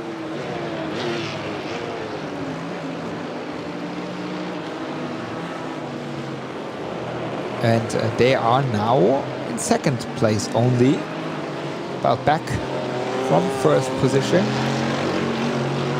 As Sami Matti-Drogen, we have to be careful. Sami Matti-Drogen pitted after 6 laps and Heinrich after 7 laps. So there's 1 lap in between them. So it's not so easy to say in strategy. Most probably they are close together, as Drogen didn't have to stop for such a long time as Heinrich has to do with refueling. So to see the real gap, we have to wait for the end of the race.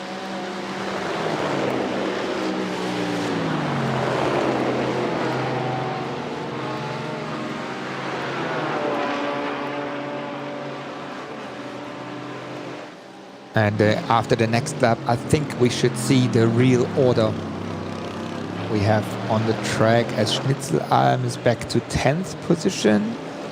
And Jamo Hertling still in the car. Everybody was in pit lane now for the mandatory pit stop.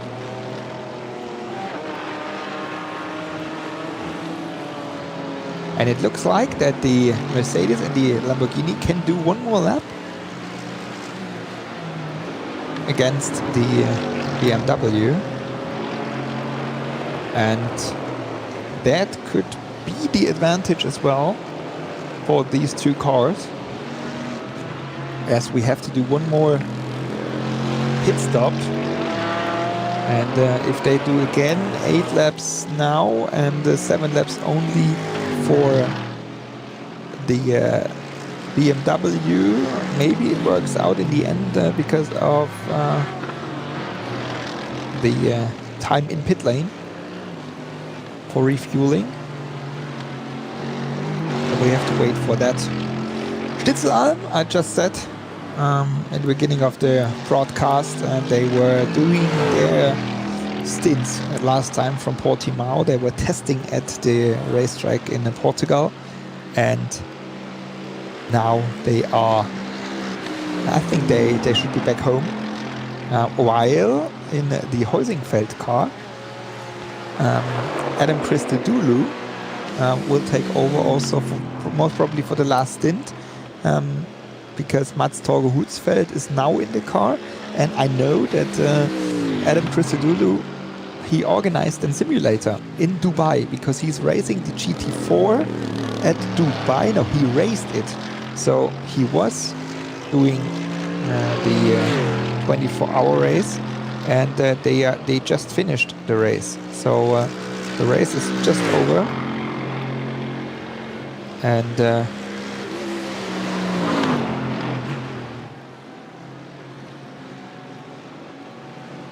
if I'm right, they finished third in the GT4 class. So most probably we see the third positioned GT4 class driver later on here in the NLS Live. So that's special. I'm doing two endurance races at once, and Adam Christodoulou will do that. We are still here on the car of Marcel Marcevic, or J-Mo Hadling, better say. Marcevic will take over that car after him. SP3T is still the fight here for 6th and 7th position, as Frozen Speed just lost a little bit. Low grip racing in the beginning of the race. Frozen Speed lost a little bit now. Low grip is under pressure of Frozen Speed, going to Schwedenkreuz side by side, and Arenberg corner better position for Frozen Speed, and that's Lars Bohl overtaking that. It's the low grip racing team car of Niklas Schneider. So now in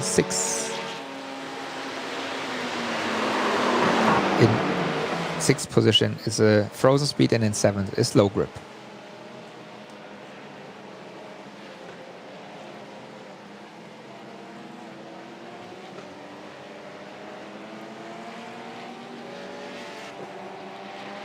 So at the moment, everybody was in pit lane, and not everybody did driver changes, as they do not have to do driver changes. I just remember Christian Schmitz last time in the second round. He did the whole race just by himself.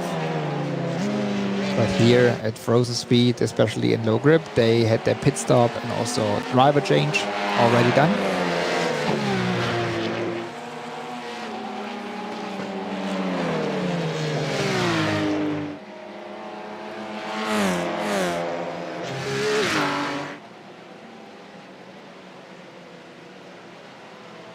And in the SP3T class, we mostly see action-packed, interesting races, close together.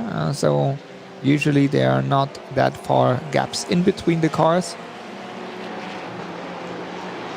A lot of fights in slipstream as well. And that's the number 40 car, the Lamborghini Huracan GT3 Evolution. That's the ERC powered by SSP TÜV Rheinland car. So that's a special car. Also from the partner of that race, TÜV Rheinland. And drivers here are Andreas Käferlein and Max Montermann. They are driving here in 10th position. No, in 14th position. Sorry. In 14th position in SP9. And there you can see it's not so easy just to come here and be quick. But it's good to have the chance for everybody to participate here in the NLS.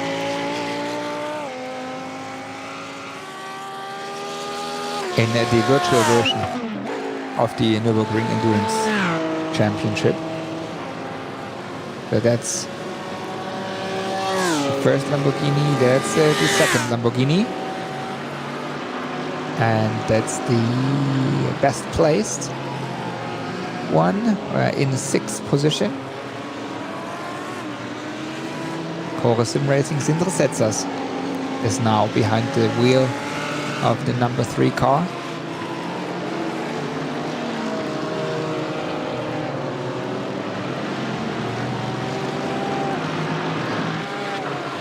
And there's quite a gap to the front, which is 10 seconds, and but only 2 seconds to the back, to the rear of Haupt Racing Team AM Solution. Florian Denzler is the driver there, and what we do, we go back to Cup 2 class, and I'm a little bit wondering how MRS GT Racing at Deutsche Payment, Florian Bodin, made the move to 2nd position. After pit stop, we saw that he was leading already, and I think it's just because of an early pit stop. Yes, it's because of an early pit stop. Shorter pit stop time compared to Usher Racing and the SE Motorsport. So that's why MRS is in between them.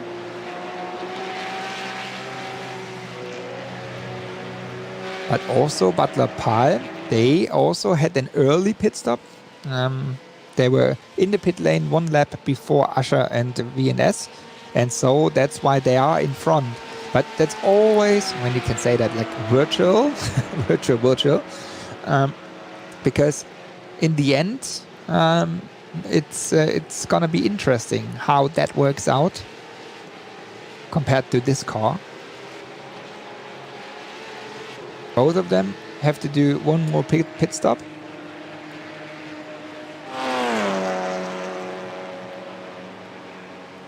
And then after that pit stop, we will see where everybody will end up, because then it's a fight to the flag. So we have now at the moment Butler Pahl coming into the pit lane. Butler Pahl is coming to the pit lane once again.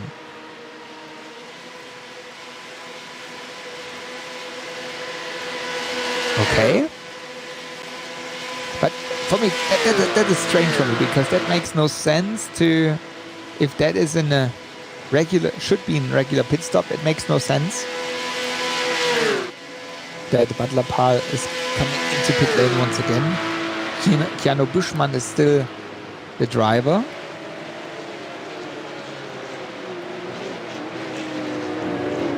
And but they are doing their pit stop. And Till Norvik will take over now the 911 GT3 Cup car. Means Usher with Markus Jirak is in the leading position of the Cup 2 class. VNS Niklas Last is in second, and MRS is in third, Florian Budin. We are at the leaders of SP9, which is MAHLE Racing Team. It's not BMW Team Great Britain. It's a MAHLE Racing Team in front of BS competition number 89.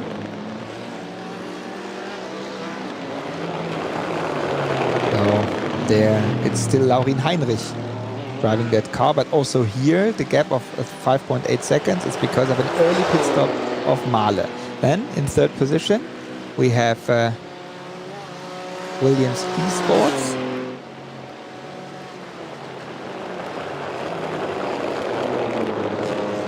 Or better say BMW Team Great Britain. Alessandro Bico is the driver. So something maybe because of joining the server happened there, because that's strange between first and third. So we have MAHLE in first and BMW Team Great Britain third. Then we have Hauptracing Team Heusingfeld, Mats Torge Hutzfeld is the driver at the moment. And we have Bruno Spengler in that car. So he was very much looking forward to drive in the M4 GT3, doing quite a lot of stuff in sim racing. Also other professional sim racing series. Pole sim racing in 6th position, Sindre Setsas, another professional sim racing driver in their Lamborghini Huracan GT3 Evolution. Best placed car in that category. And behind them is Haupt Racing Team, AM Solutions, Florian Denzler doing his second stint, and we go on board with him in the Mercedes AMG GT3.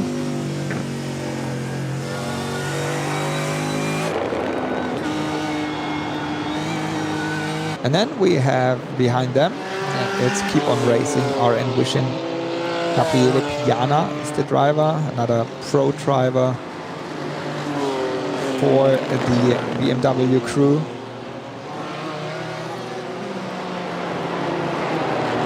They are sitting in 8th position.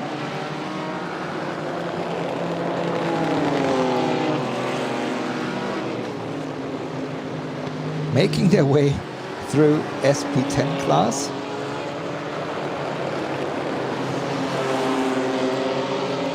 And it's like in the real world. It's not so easy to find the gaps there. Then M&J Performance by Promotion.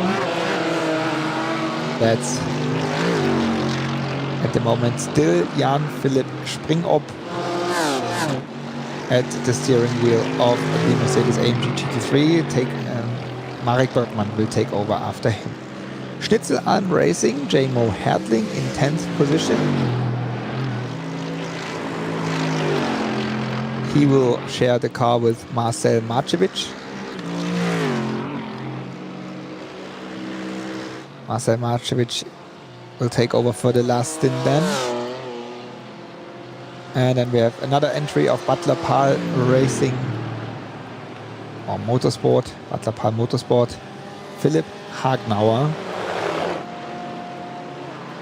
is driving the number 76 car.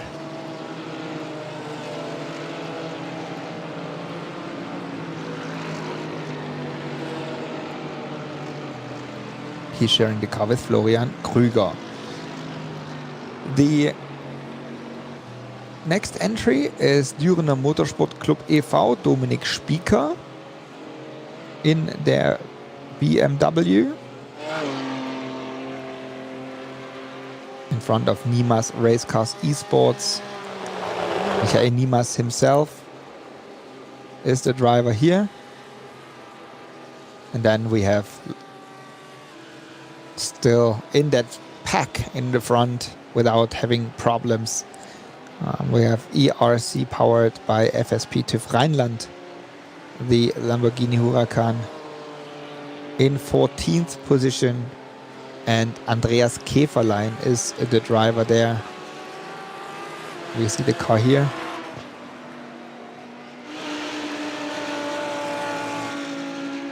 And behind them, you see Haupt Racing Team Bielstein, Mannfilter Team HCP Windward, H&R Team by 5-star, NBS Competition number 90.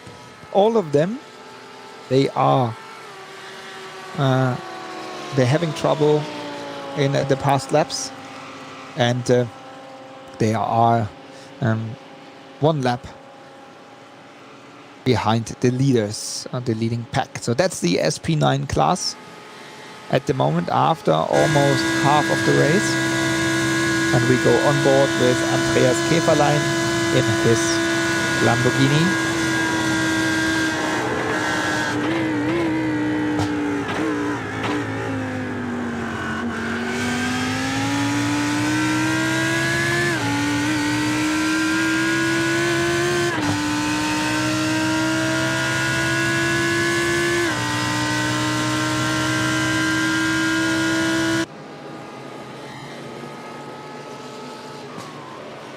And again, this sound is just amazing when you go on board with them.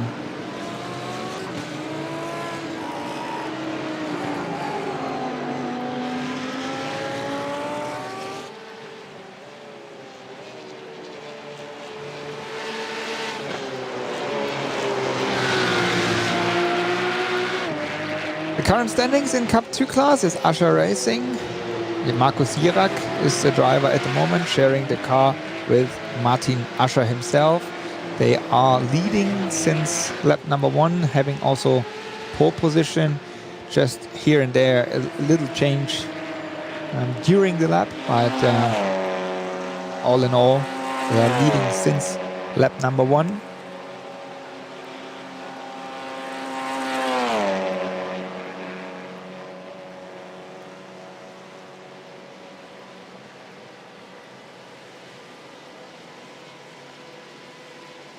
And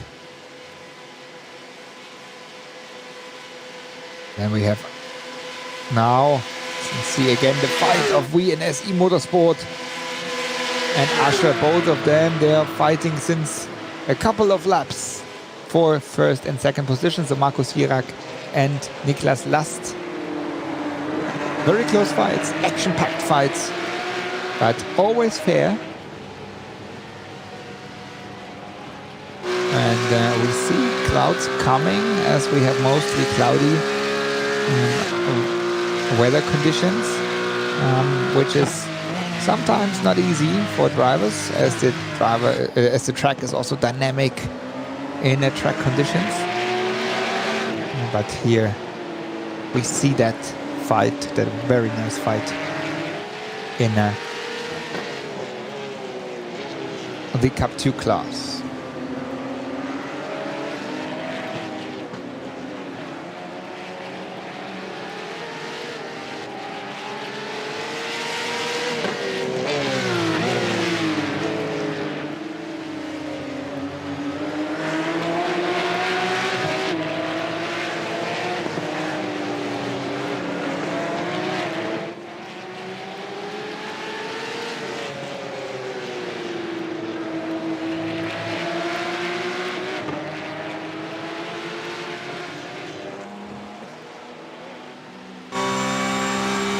So still that's the fight for first and second position, and we go on board a little bit with the 911 GT3 Cup car of V&S Motorsport.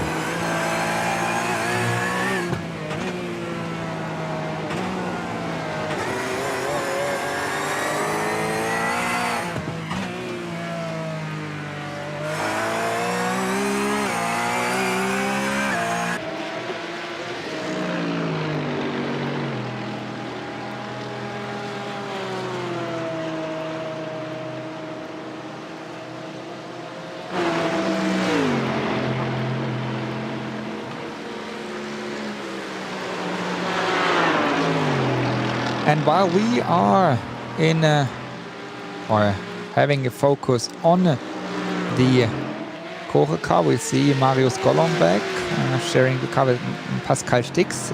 Pascal is still now driving the car, and Marius is I think he's in the interview in the German the German channel. We have also a guest here in our stream, and I would like to welcome Steen Ledger. Steen, thank you very much that you made your way here to us. Steen, you are with your car. You're sharing the car with Lars Bohl, and you are at the moment in a 5th position in your class. So how is the race going so far? Started off a bit fastest in qualifying of the cars that didn't have a draft. The two SimRC guys were very smart with using the two cars that they have to block out the front row.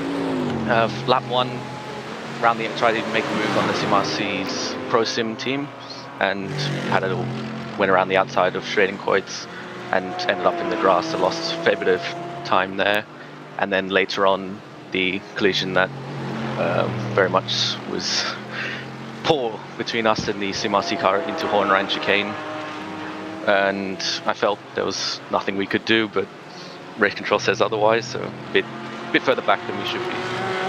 And what do you expect from all the things happening in the beginning of the race? I mean, we are just halfway through. What do you expect to going on for the second half of the race? Second half looks like Lars' pace is very strong at the moment, closing up on the SimRC car to get back to 3rd place in SP3T. Should be hopefully get the move done before he finishes driving his stint. And I think the gap to Team Hosingveld and SimRC after getting the penalized for being told not to race feels a bit unfair, but we don't think we can close up a 40-second gap to them. So had there not been a penalty, I think it could have been a good 3-car fight for the win, but not to be.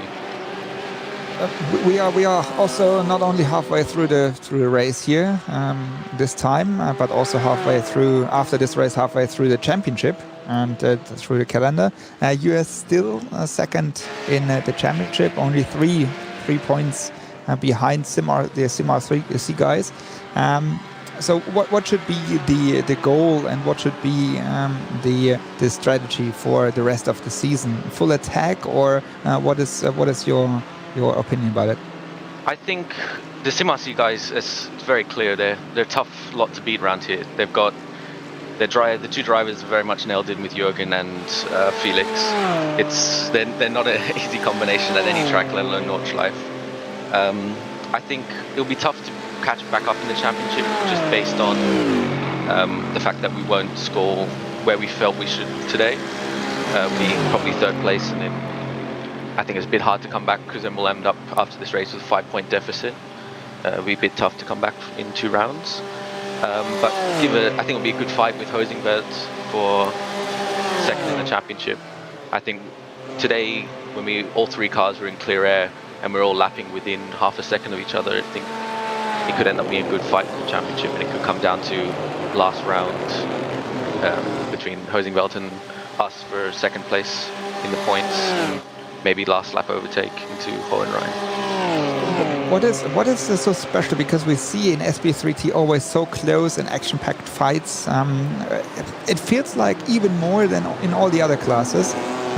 What is so special? Why do we see that, especially in SP3T?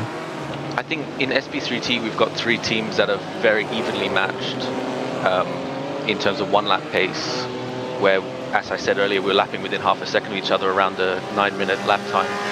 That's, in terms of percentage-wise, is incredibly close. But there's also the fact that these cars, especially up the hill towards Mutkurve, they run out of steam we don't gain a lot of speed up past 200 kilometers an hour. So the draft effect is really strong, and especially down Dottinger as well, where going up the hill past the Tour's fast entrance, the car slows down because it doesn't have any more horsepower. So being in the draft, you can really close up, and it keeps the pack really close together. And the forgiving nature of the front-wheel drive car means if you have a little tap or you're fighting with someone, the rear end will step out and you don't end up into a spin, because you can just hit the accelerator to straighten the car up. It means the cars are a bit more easier to race and follow each other, because there's a little bit less risk involved in terms of making a mistake that way.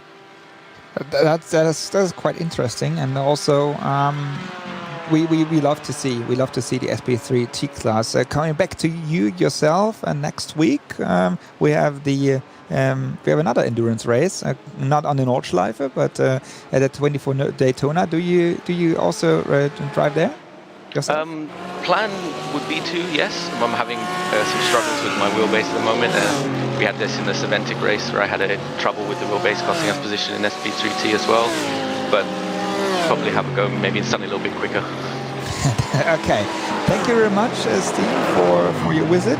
I'm very much looking forward to see you guys also maybe climbing up a little more after the trouble in the beginning of the race here in the standings. So thank you very much for joining us here. And you go for one more stint in the car, or are you done for today? Yep, so I have to do one more stint to the finish. Hopefully we'll be a bit more trouble-free. Crossing fingers for you, Steenledger in the Frozen Speed car in SP3T. Thank you very much, and see you and hear you in a bit.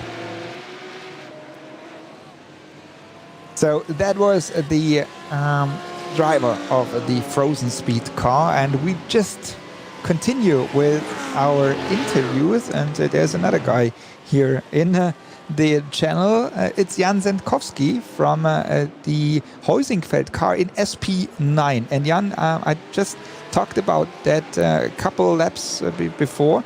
As we saw it, all the BMWs, and as I know you're such a strategy guy, all the BMWs had to pit after 7 laps. And you guys, you did 8 laps, and I know you are always strong in your strategy, as you did also in DNLS 1 and 2. Quite an interesting strategy. So how can that work out for you guys? Is that an advantage for you, the 7 and 8 lap strategies? I think so, because predicted are 23 laps in the race. So yeah, with every lap you're able to go longer, you need less fuel at the end, so a shorter pit stop. So yeah, you might fall back now after the first and second stint, but maybe end up then in front at the end.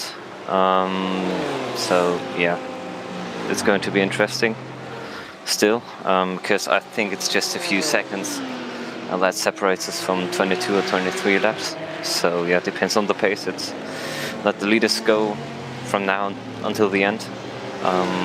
Yeah, so it's going to be tight, and up until then, we can't really tell where we are. Tell us, because it's all about strategy here in such an endurance race, and even though when you have such strong competitors with the BMW guys, for example, how many windows do you have open on your screen to manage that? Because you say, okay, predicted is 23 laps, and then you have to watch your car, you watch the strategy of the other cars. So how can we imagine what is on Team Heusingfeld screens going on at the moment? So yeah, there's the iRacing open, where we can look up the pace of the other cars stuff. So just looking where they are in terms of also traffic. So maybe sometimes pit in a lap earlier might be worth, because you don't hit traffic. Then again, like what you would a lap later when another class pits. So yeah, that you have to keep in mind. Then there's some Excel stuff at just tables and looking how much fuel you're using per lap, looking how much you have left for every other lap. Just asking the driver also often about the tires on the car fields, because we're still trying to work out with these new tires how to make them last long, and it seems like we've made a step forward again. Matt is closing in on the car up front, who's on nearly the same strategy, but I think a bit lower in fuel. So yeah, that's one part. And then you just mentioned the understanding of tires. We had an update of iRacing on Thursday, if I'm right. And with an adjustment of BOP, did that hit you guys, or was that like equal for all the SP9 cars?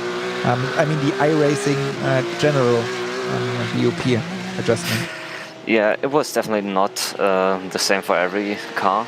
It was definitely, I think, a bigger hit for the BMWs. They use a bit more fuel now, as far as I know, but do also have a little bit more downforce. And we in AMG, we just have a bit more downforce. So, and I think it's slightly reduced fuel usage. So yeah, we were saving fuel then from the beginning on to make the 8 laps happen. And yeah, that update also helped us. And I think the Lamborghini is also a bit reduced fuel rate, I'm not sure. But that's all. And for the cars in this race, SP9 cars. One more question about Adam Christodoulou. I just mentioned a couple minutes before that he finished 3rd in GT4 class at the Dubai 24-hour. Yeah. So he's quite happy, but he's now going anywhere in Dubai, finding a simulator to race for the last 10. Am I right? Yeah. He didn't have to go far, to be honest. He was also practicing a bit during the week when he was preparing the 24-hour race there in Dubai. In the garage of his team where he ran the 24-hour race with, I think, Dragon Racing. They have a simulator for Assetto Corsa, and he asked him if he can drive an iRacing race there on Saturday after the 24-hour race is finished. And so yeah, he headed back now to the garage. He's doing some preparation now. He's a bit, or quite a bit slower than he was in the last races because yeah, different simulator, completely different setup with pedals and stuff. So yeah, we're happy that we can run together today with him, and yeah, we'll hope just that we go to the end, and that would be a great result for us to yeah, just go through the season with him. That is amazing. This is just pretty amazing. He's crazy. Yeah, he's just crazy. But you guys also to do that and to make that happen. So Jan Zendkowski, we had just had in the interview from the Team Heusingfeld car. So Jan, thank you very much for visiting us, taking the time, and now back to your screens and calculating strategy and supporting Adam Christodoulou. So thank you very much. And good luck for the rest of the race. Thank you. And we go in a couple of seconds into a short break, and we'll come back for the last little more than 1 hour here at the NLS.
Here we are back again at the Digital Nürburgring Endurance Series, presented by Goodyear.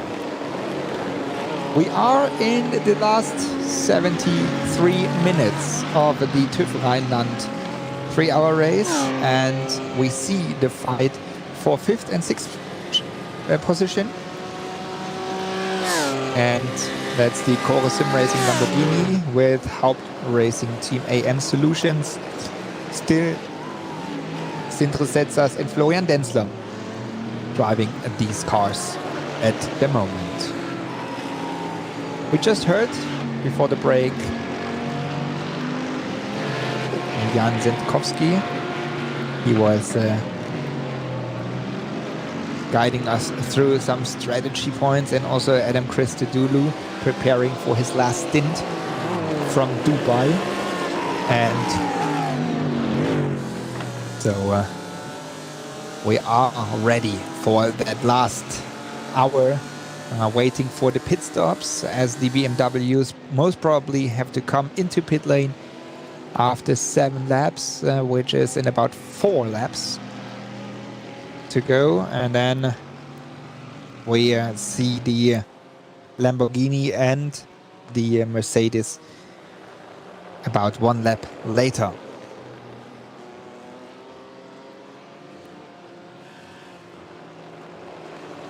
Class leaders, still SP9 class.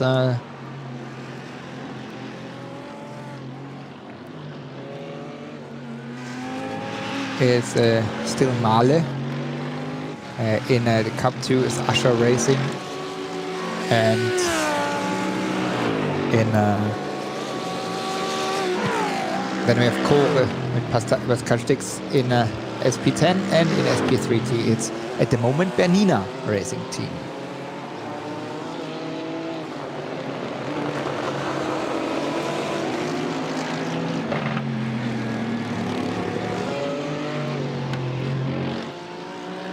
That's the car of team BMW Bank.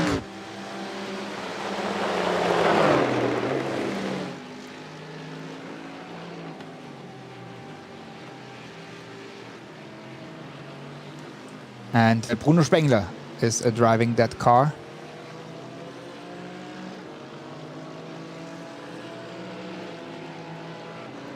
While Alex Arana took over the car. Oh, there was already the pit stop stun of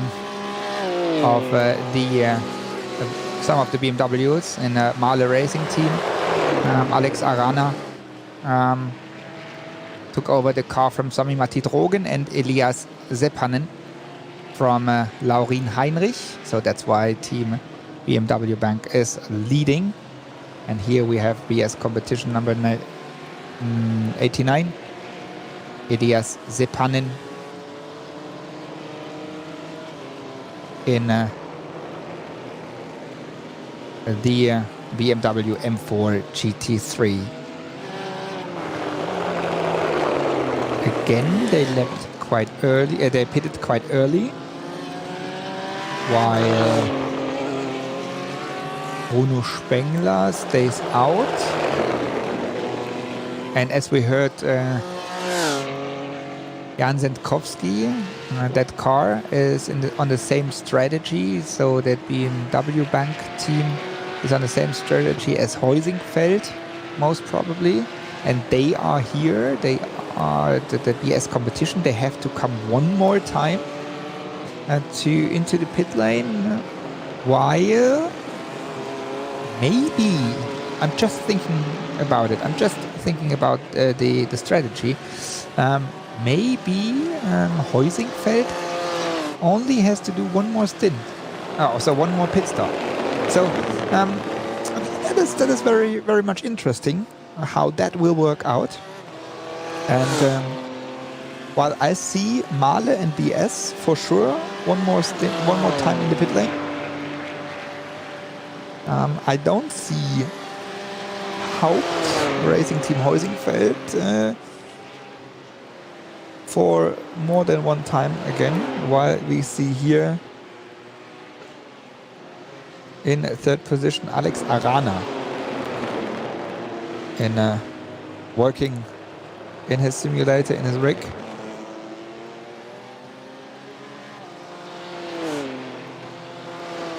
So he's the driver of that MAHLE Racing Team car.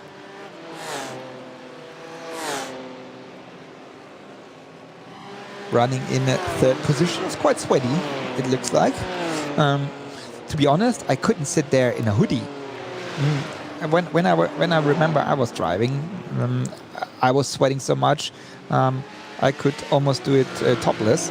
But because it's so exhausting and you're sweating so much, and he's sitting there in a hoodie, it's quite interesting. But coming back to racing, here lapping the cars from Cup 2. That was the MRS car. And maybe we see team BMW Bank for the pit stop in pit lane at the end of this lap, or maybe they can do one more. If they can do one more lap, they have an advantage to Alex Arana and Sami Matti-Drogen, and also to Laurin Heinrich and Elias Seppanen. So these two guys here, because then they gain one pit stop.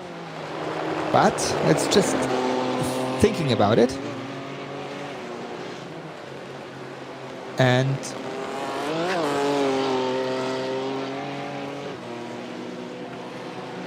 let's see, as Bruno Spengler is on the Döttinger Höhe, and he is, if he is going into pit lane or not, as we have. So they have to break the 1 hour mark if they break the 1 hour mark, they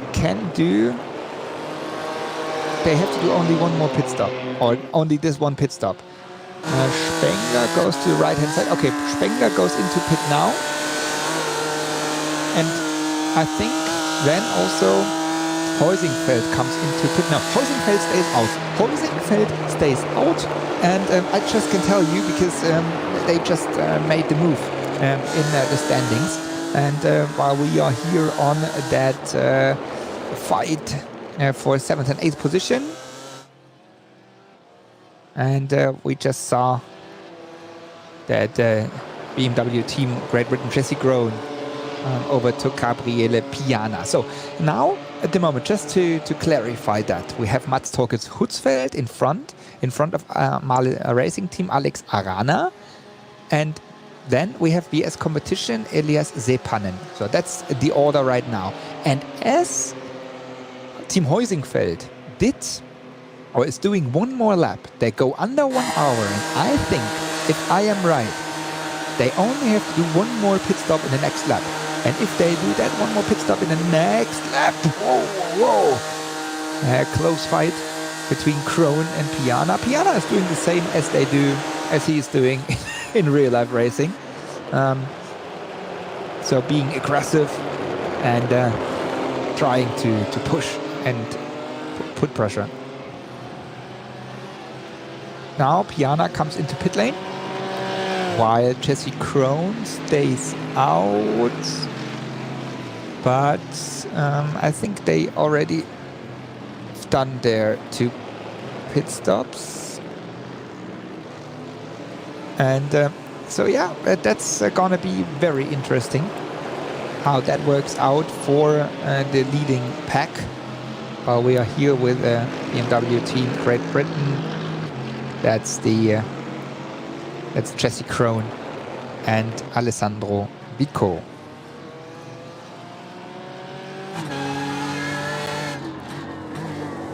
Now on board with Jesse Krohn.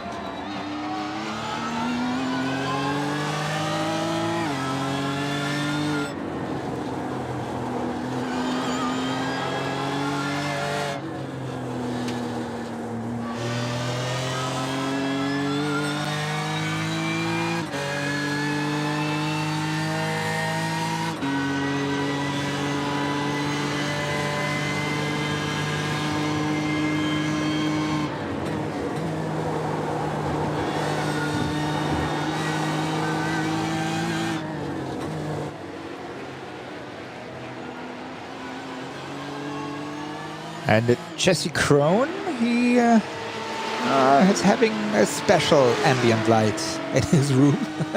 So maybe he likes it cozy with his red light. Or maybe that everybody knows when they enter the room, he's on air. So that he's driving now. So that's Jesse Krohn up left in the split screen. And we see him driving himself and also on board in the car in his BMW.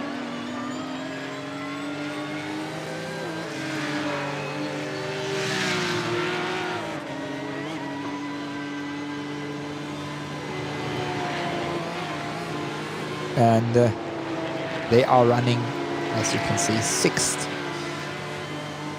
in the current standings.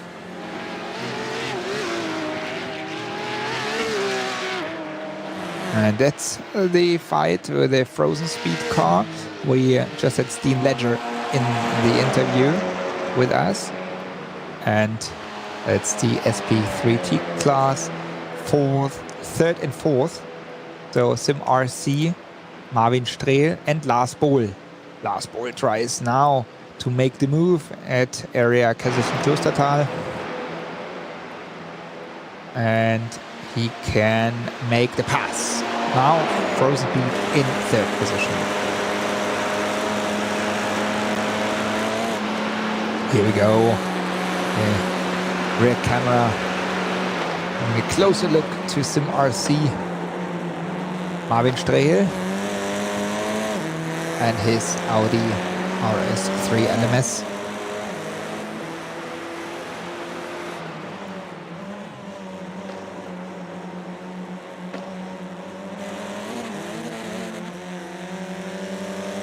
In the championship, as we just said, the Frozen Speed's second, and Marvin Streeter, that's the first and second here in the championship. Frozen Speed second with 15.01, and Sim RC, the blue labeled detail car, is in first position with 18.76 points. So here in the race they are in third and fourth. In the championship they are first and second, while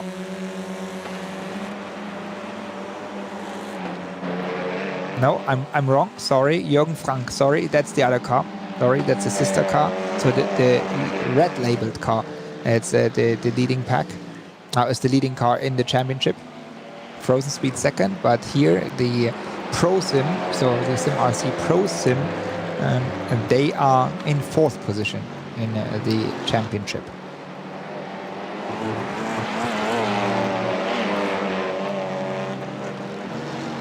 So now we are under 1 hour to go in the TÜV Rheinland 3-hour race here at the Digital Nürburgring Endurance Championship, powered by or presented by Goodyear. And at the moment we have a Mercedes AMG GT3 leading in SP9. We have H2 Performance SRT leading in Cup 2. We have the Sim Racing crew in their Porsche Cayman leading in SP10, and here in SP3T we have Sim RC leading. Jürgen Frank is driving there. We have leading them in this class. So these are the leaders, and now I'm very much interested in if Team Heusingfeld is pitting now. I think they have to pit now to do their last pit stop. So they only have to do that one pit stop, while MAHLE and BS have to do one more pit stop. So here we go. That's the leader of the race, and that's the that's Mats Torge Hutzfeld at the moment, and he will hand over now the car to Adam Christodoulou, live from Dubai, from the 24-hour race. And let's see, we are under 58 minutes. Again, they don't have to do one more pit stop after that. So that works out. That works out for me, that with their 23 laps, Jan Zenkowski just told us, that means 7 laps to go. 8 laps to go after this one. It should work out perfectly. 7 laps to go. From now on, 7 laps to go.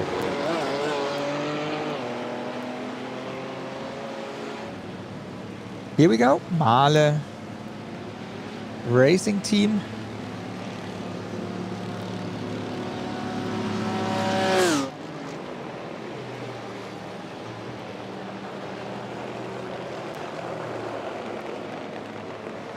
They are now leading the race again. Alex Arana is the driver.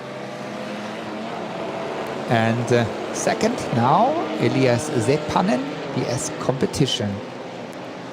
But both of them have to come one more time into the pit lane.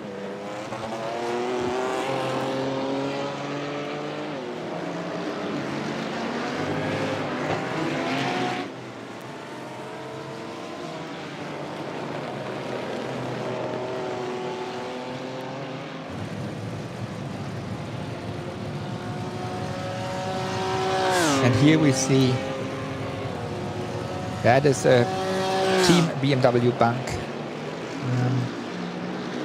Kai Kaschube once again, as Niels Koch is not sharing the car with Bruno Spengler and Kai. So it's Kai Kaschube, then Bruno Spengler and Kai Kaschube once again.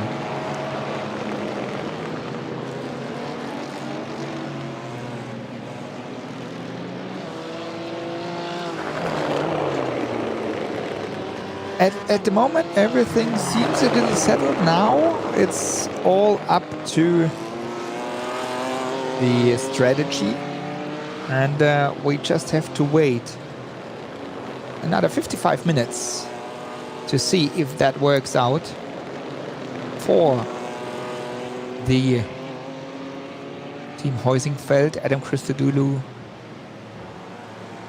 crew, or for MAHLE, or for BS. Core Sim Racing in third position.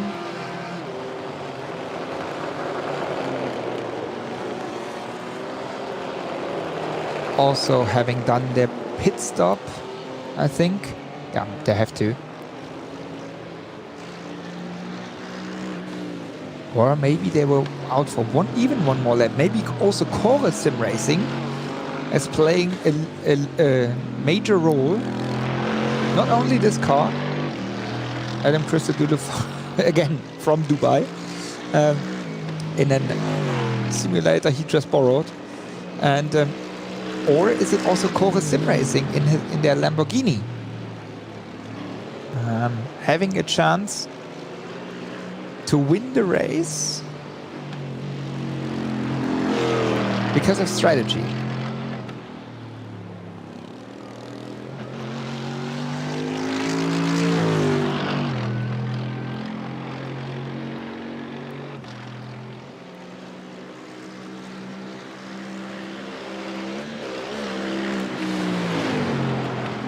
So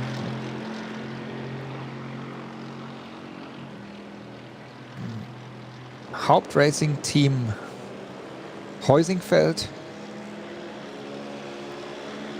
again on a special strategy in the class SP9, because that's what they say. That they say that's the only way we can have a try on the strong lineups of a BMW. And so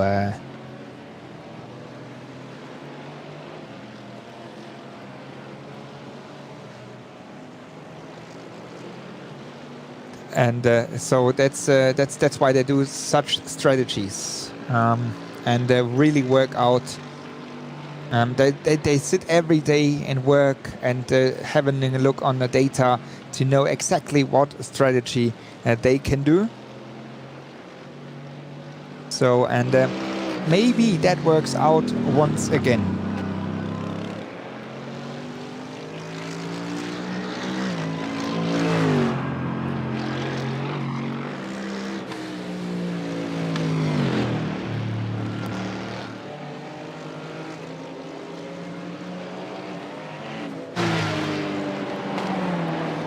We make the jump into Cup 2 class.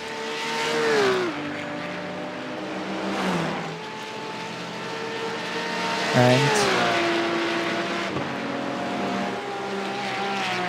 we see Wolf Motorsport Sim Racing with Jörg Papsch in 11th position in Cup 2.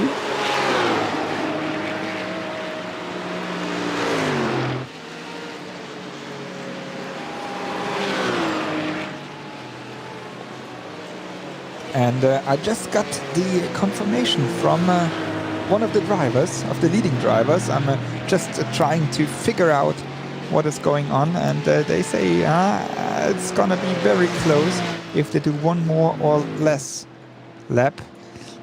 So while we see here Jörg Papsch in his seat, in his rig.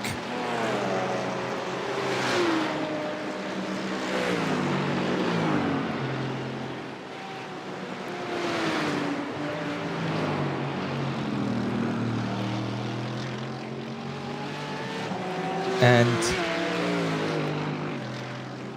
so while checking a little bit strategy for you guys in the background, we see still Jörg Papsch having fun, smiling in the simulator. I would love to see Patrick and Ollie driving also in the simulator, and I think that's that would be one thing we need to see at the end of the season. And while everything, as I said, is quite settled and quite a big gaps, we still have Marius Zug fighting, or the BS competition. Marius Zug is sharing the car there with Robert Heger, and they are fighting for second and third position with Team RSO, with Nils Lorenz. And so that's the closest fight at the moment on the track for second and third position in SP10 class. Niels Carstensen had the fight with Marius Zug, and now it's Robert Heger who is fighting with Nils Lorenz here. BS competition versus Team RSO.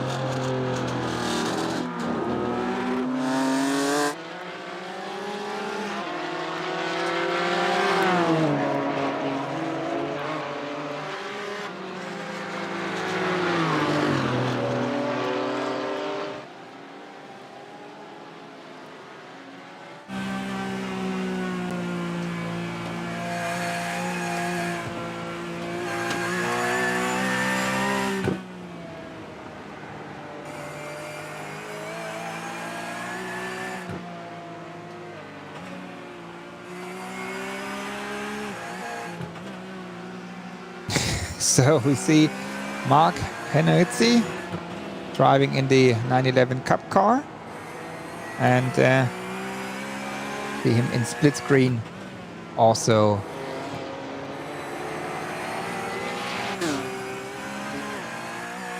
driving with quite concentrated, and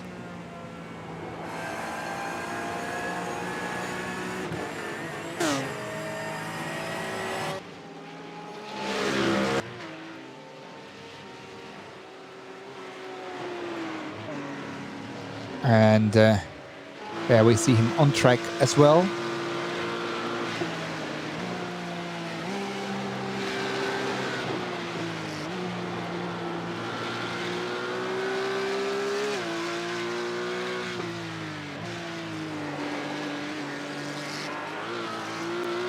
Mark is pushing more and more in sim racing again. He started a couple years ago, and quite a long time ago, and now he's back at it, and is driving even more and more and more, and doing now his second DNLS race, and also having done the ADAC Sim Racing Cup. And now he's smiling because maybe he just saw that he's on screen.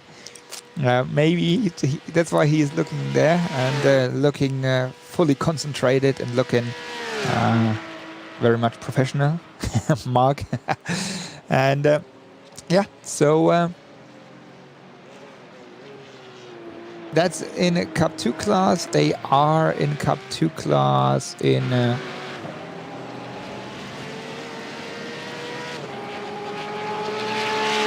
9th position, and quite alone on the track. Here we see the Cup car of Mark Henrizzi. And then we have a replay of Mark Henrizzi with a crash at the big jump of Pflanzgarten. Went off track there. A little touch with the barrier. So maybe that influenced a little bit the car of him.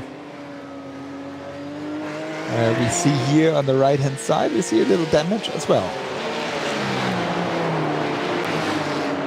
Then we go into class SP10. Keep on racing our Envision STS car Loris Brock in a 6th position at the moment.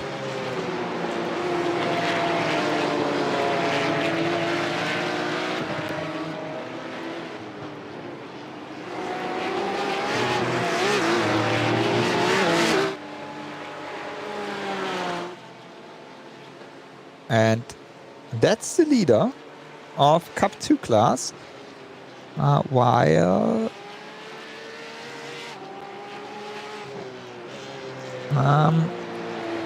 where is Ascher racing? Martin Ascher or Irak, he is there. Okay, there's a little gap in between both of them. So VNS eMotorsport can make the gap bigger. While Martin Ascher, while they were in pit lane. So Ascher is again in the car. Niklas Last is in the VS car. So that's going to be interesting now, as maybe VS is coming into pit lane now also for their final pit stop. So we will stay on there and have a look if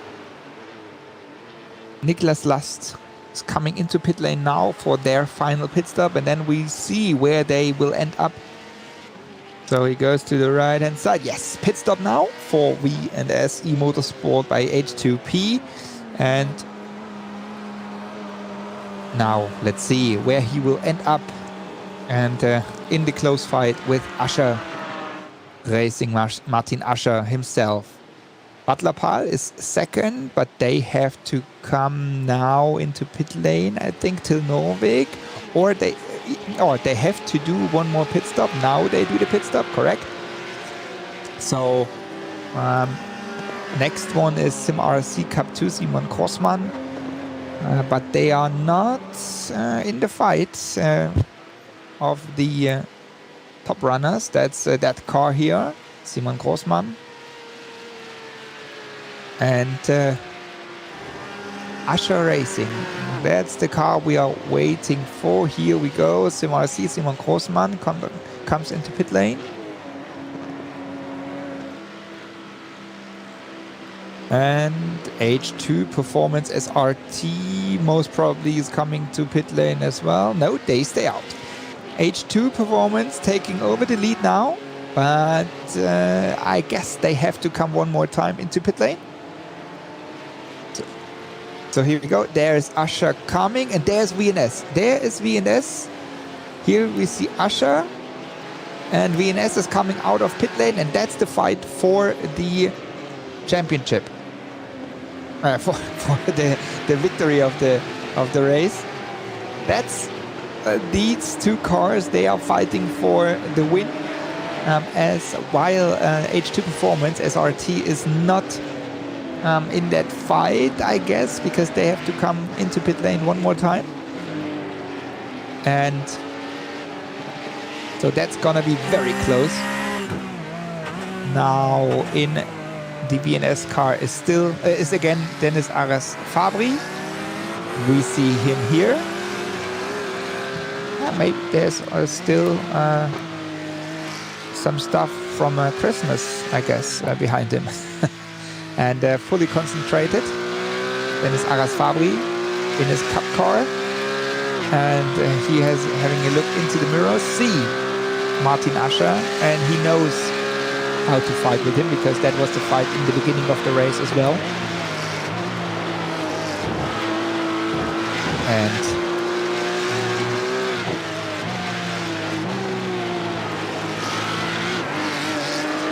here we are on board with Martin Ascher from Ascher Racing.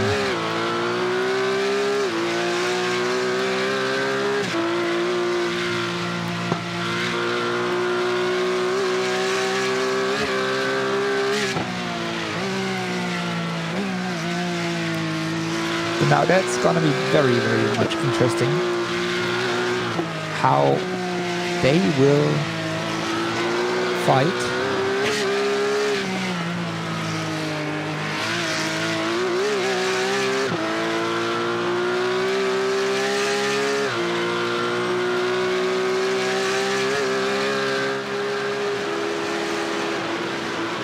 And again, Dennis Arras-Fabry.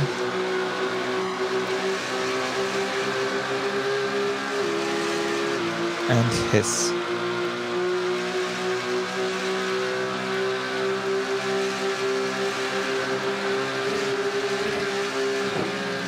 car, the 911 Cup car.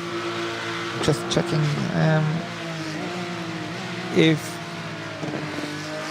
the Butler Pahl car, but they are too far back, so they lost too much. They are too far back. It seems like that behind these two, so they will fight for the win. And they will fight for the win, but behind there it seems like H2 Performance SRT and most probably MRS fighting for the third place behind them.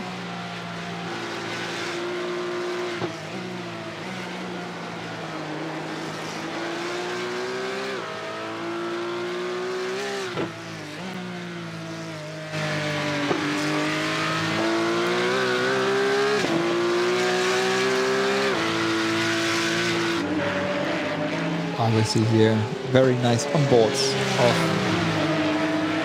Dennis Arras-Fabry.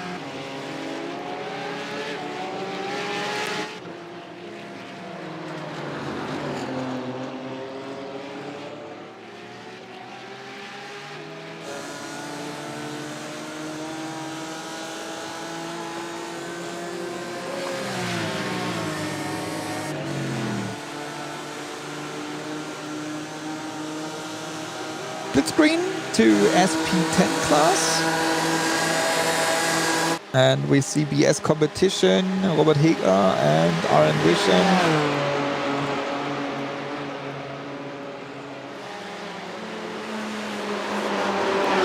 So Maximilian Dehn and Marius Zug fighting here. And while we have a look on the SP10 class, we have another guest here. It's one of the drivers of the Cup 2 class, Sebastian Fiedelak, and maybe he can tell us what happened in qualifying, because you guys did not set a lap time. Was it because I just saw in iRacing itself that you got a disconnect? Is that right? Yes. So firstly, hello and welcome to the digital VLN live stream. So we're very happy to be here, and yeah, our driver, our first driver, wasn't able to complete the lap. He got some off tracks during his qualifying laps because yeah, the conditions were very tricky for him to cope with, and yeah, on top of that, he got into the pit lane from the Nordschleife. We got a drive-through for the first lap, so yeah, race was pretty much over in the first lap. Okay, so that was what happened right in the beginning, because we were wondering why you are so far back there, because usually we know you are right at the front pack fighting with them. Also, we see here still the fight for the victory in your class, Ascher Racing and VNS Motorsport. So, and how did the race went after that first couple of issues? Pretty much very good. These guys at the front in the Cup 2 class are very, very fast. The especially Martin Ascher and Thomas Asmussen. And today is a new name. I think he didn't drive before. Dennis Arras Fabri. He did a very good job in the opening laps. And yeah, these guys are very, very fast. But our first driver, René, is very fast as well and can go with these guys. Yeah, my job in the second stint then it is to just not crash the car and keep the distance as close as possible so that we can have a chance. But yeah, today it was very difficult. Temperatures are very high again, so the car is very, very slidey. The Cup Porsche is very tricky to drive on the Nordschleife either way, but yeah, today with the very high temperatures, it's very difficult to drive again. One more question, because then we go into into a short break. But you are fifth in the championship, Sebastian, and with your team in Nürburgring Esports, 9 points behind the leader. So what can happen in the championship? What do you think? I think to fight for the championship on raw pace, we are not able to, because yeah, I'm pretty much about 5 to 6 seconds slower than the real fast guys at the top. But our job is to make no mistakes. Like today we did mistakes, and this will cost some points for sure. So yeah, the biggest issue is to make no mistakes over the season, over this short season. But with the Cup Porsche on the Nordschleife, anything can happen. So you can crash out. You just lose the respect of the Nordschleife, or for the Nordschleife, 1 second, and you crash out. Have a 5-minute pit stop, and your race is gone. So yeah, just keep on going, keep our head down, and don't do any mistakes. That's Sebastian Fiedlack from Team Nürburgring Esports. Thank you very much for the short interview. We just go into the break, but for the news, and now we know what happened just in the beginning of the race. Thank you very much, Sebastian. Thank you, Jan. Crossing fingers for you guys, and we will go into a short break of the Digital Nürburgring Endurance Series presented by Goodyear, but we will leave you with a split screen so you can follow the action still on the screen.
here we are, back at the Digital Nürburgring Endurance Championship, presented by Goodyear for the last 29 minutes. And we are on the leader. We are here with MAHLE Racing Team and Sami Matti-Trogen, who is leading the race. And that's gonna be very interesting because we just got the information that MAHLE and for sure BS have to come into pit lane one more time. So MAHLE and BS, they have to do one more pit stop. Why? My guess is, why we see here Kai Kaschube in Team BMW Bank, Mercedes BMW M4 GT3. While my guess is that Heusingfeld doesn't have to come.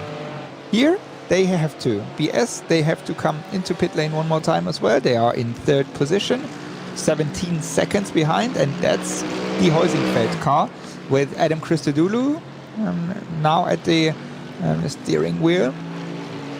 They most probably can stay out until the end of the race. So that's so far what is going on under the top four. Then we have team BMW Team Great Britain. Jesse Krohn is sharing the car there with Alessandro Bicco, and Jesse Krohn is here driving the car at the moment right now. Behind that car, Alessandro Bicco is driving the car at the moment. So that's Bicco we just see here.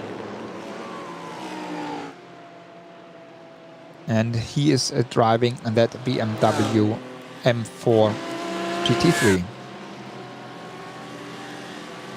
Then we have the best Lamborghini, Horus Sim Racing. Carl Jansson, start driver, is again in the car now for the last stint.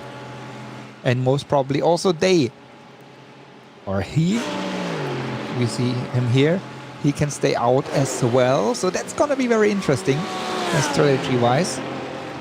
What is happening there?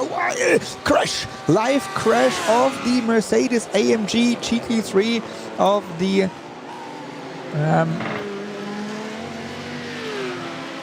Mannfilter Team HCP Winward.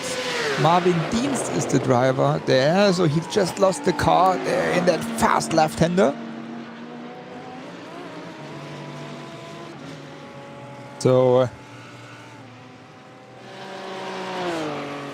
and we are back here with Carl Jansson.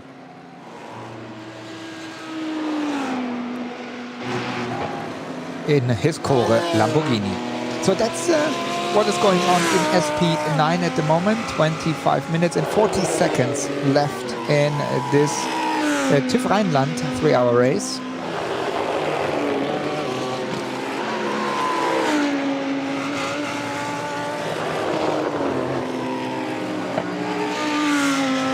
Still on the Lamborghini. 3 Lamborghini entries we have. It's Horus Sim Racing. It's H&R. And it's ERC powered by FSP TÜV Rheinland. So these are the Lamborghini entries here at the NLS. For this third round, halfway through the season we are, and it's gonna be very interesting how strategy works out. It's all about strategy. It's not about the main speed, the ground speed. It's mainly about strategy. If MAHLE, BMW Bank, and the BS competition can stay in front of Heusingfeld, they have a gap of 42 seconds. Heusingfeld to MAHLE, while we are here in focus with Mercedes AMG GT3 of Haupt Racing Team AM Solutions, Dirk Müller is the driver there. Also doing, since last year, quite a lot of sim racing stuff. And we see the replay of Marvin Dienst. And there, with the right-hand side into the grass, and then he could not keep the car on the track. Major damage in front, but they already had, in the beginning of the race, one crash. So that's why they were not in the fight for the win and the victory here at the 3-hour race. Again, that's the leader. That's a MAHLE racing team, Sami Matti Trogen. They are leading by 2.5 seconds in front of Kai Kaschube here in Team BMW Bank car. And then another BMW behind them with already 15 seconds behind Kaschube. It's Laurin Heinrich. He's sharing the car with Elias Sepanen. But these two here, that's Kaschube. You see in the split screen. These two, they are fighting for the win.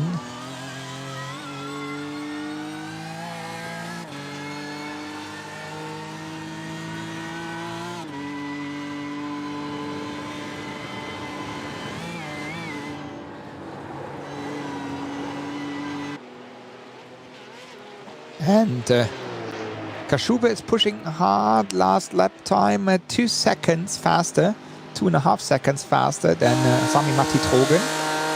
They gained quite a lot there. Now we are here on board once again with him on the roof camera.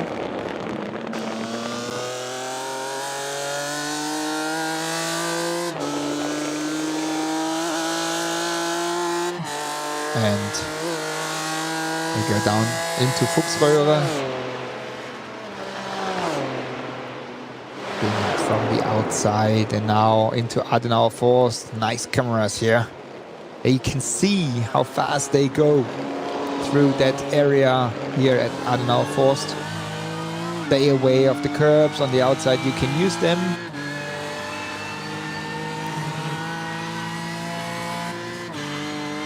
And then we can see Kaschube is gaining more and more. So the gap between Sami Matti Trogen and Kai Kaschube is getting closer and closer. With almost 21 minutes to go. It's 3 laps. 3 laps to go for them.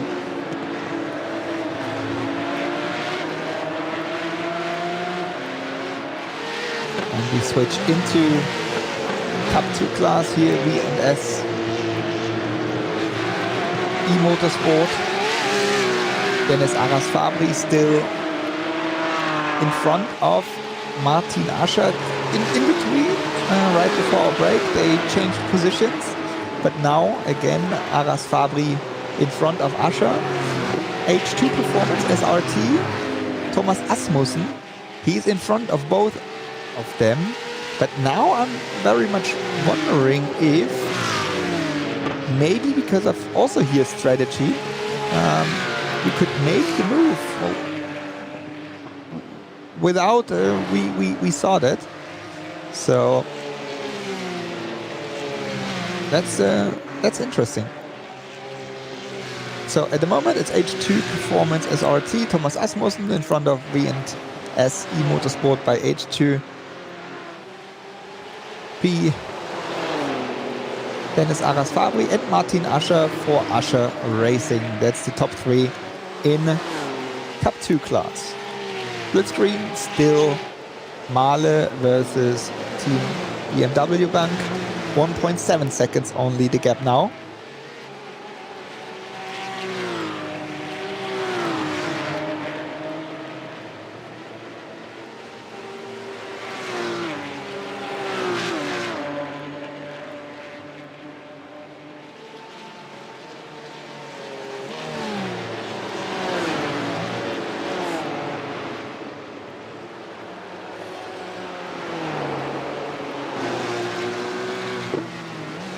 And the gap is getting smaller and smaller, while we still see here on the large screen the Cup 2 fight. In the small window, it's 1.4 seconds. So another 0.3 of a second closer together. It's the first and second position in the race of the TÜV Rheinland 3-hour race.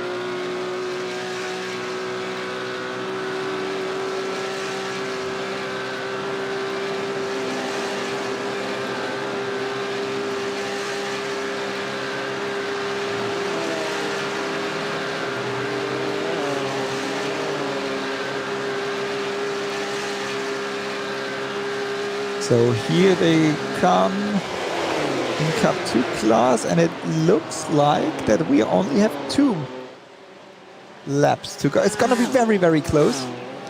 It's gonna be very, very close if we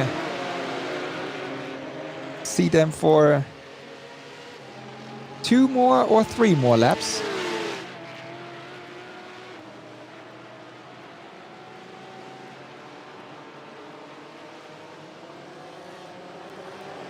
So you see there, Cup 2 class is very close together now, and there's the attack of Dennis Ares Fabri on the outside on Thomas Asmussen. Asmussen defends on the inside. Ares Fabri makes the move on the outside. Ares Fabri is taking over now first position from Thomas Asmussen, and also Martin Ascher makes the move. So now it's Ares Fabri in front of Ascher and Asmussen.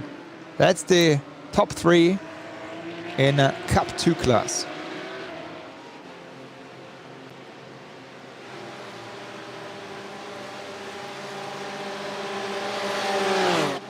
And here we go. That's the fight for the lead of the race.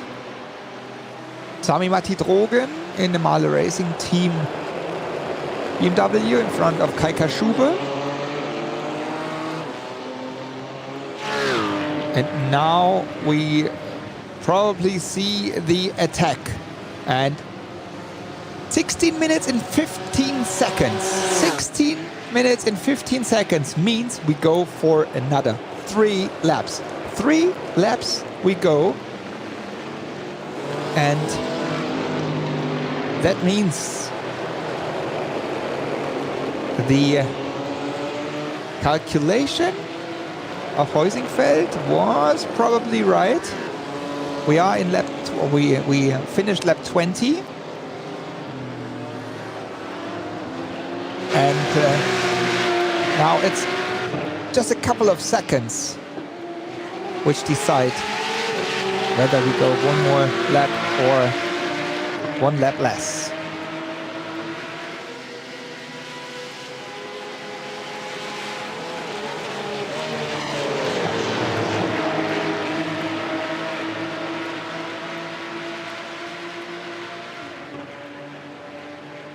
Again, back in Cup 2 class, still Dennis Ares Fabri, Martin Ascher and Thomas Asmussen.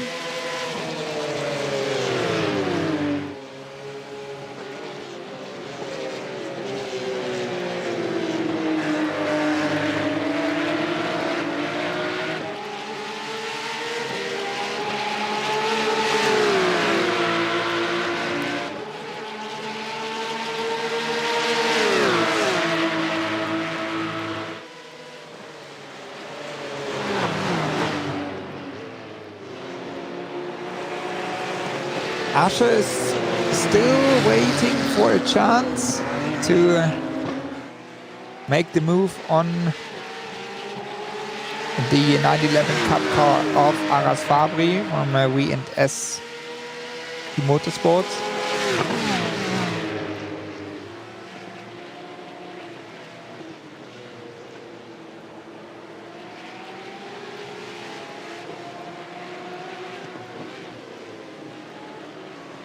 And here we see them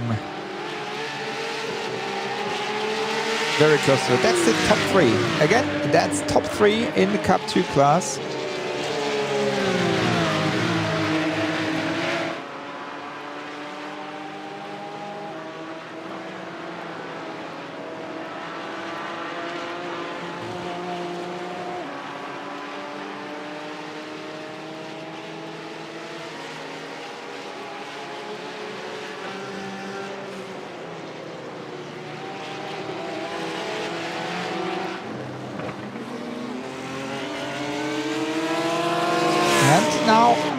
switching to SP9 class. Chorus Sim Racing is closing the gap, or has closed the gap to BMW Team Great Britain.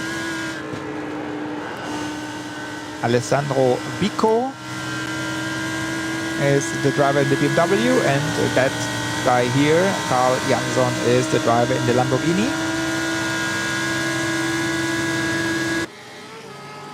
And he tries to move on the outside at Schwedenkreuz, but there it is not possible. Not in the SP9 class with the GT3 cars. So Jansson is talking to his teammates. Lindres Hetzers is his teammate. And he is talking, they are talking how they can find a way past the BMW. For 5th position then. And again, calculation a little bit in the background.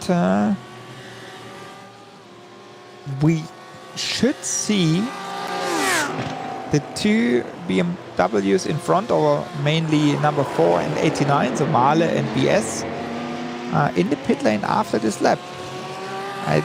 I guess they coming into pit lane after this lap, or we see a replay here from Asher and Aras Fabri on the outside, and that left kink. Does he really do it?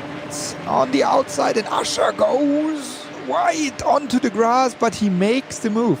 Asher makes the move on the grass for the lead. So now Asher is in front of Aras Fabri. So, and that won't be the last time they overtake each other. Back live with Chorus Sim Racing and their try on the BMW here at Bergwerk. He tries to move late on the brakes, and Jansson makes the move. There's a little smile on his face. But typical Scandinavian, not very much. But he knows exactly that it is not over yet. 2 more laps to go.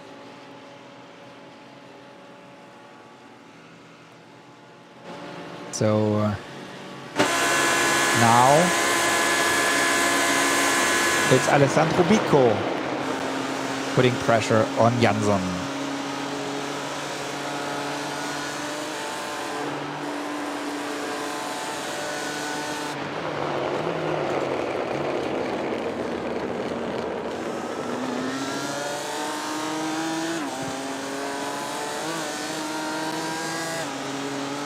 So, as we are going into the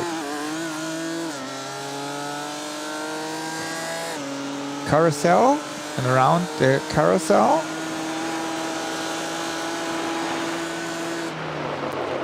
the leaders are at the area of Landsgarten, and we will have a look on the second screen.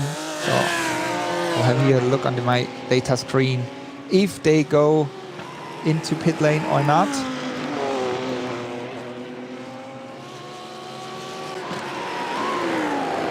And 9 minutes and 20 seconds left here at the 3rd round of the Digital Nürburgring Endurance Championship. Team BMW Bank, Kaika Schube, as he overtook Sami Matti Drogen 1 lap ago, or as we went into this lap. He's the leader in front of the named Drogen, and then Laurin Heinrich with a 16 seconds gap.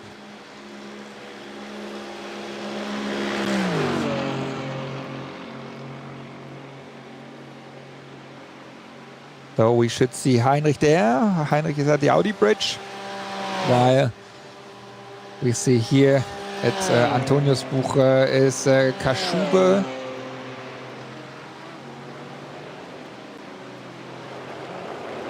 And through Hohenrhein chicane. Does he come into the pit lane?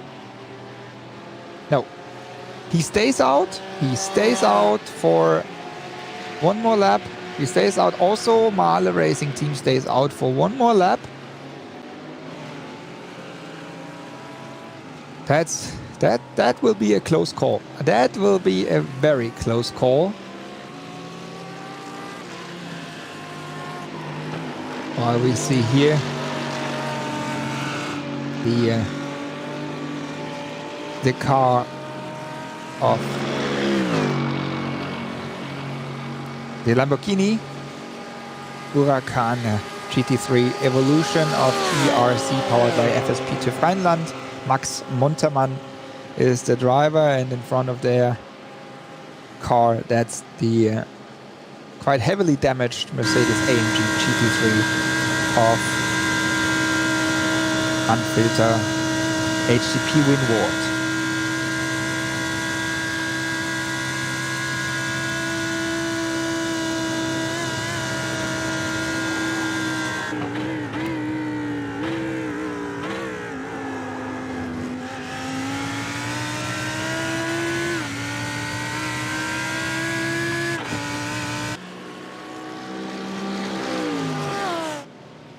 That's the TÜV Rheinland car, and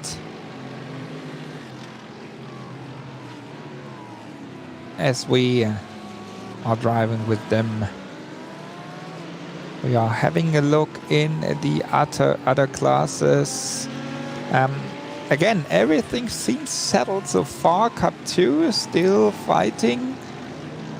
While in SP10 everything is settled, it seems, and also in SP3T.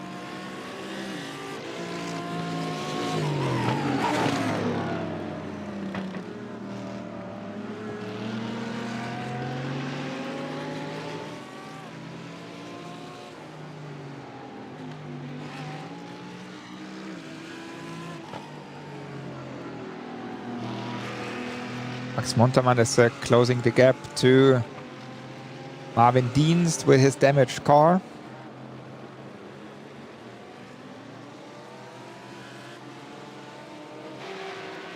So it's for 12th and 13th position. That's V&S Motorsport. Then it's Aras Fabri, only in 3rd position. What happened there? Also quite alone on the track. And it looks like that he had a crash. The car looks damaged. And something happened there. Something happened with this car, because here you can see it quite good on the left-hand side. There is the damage.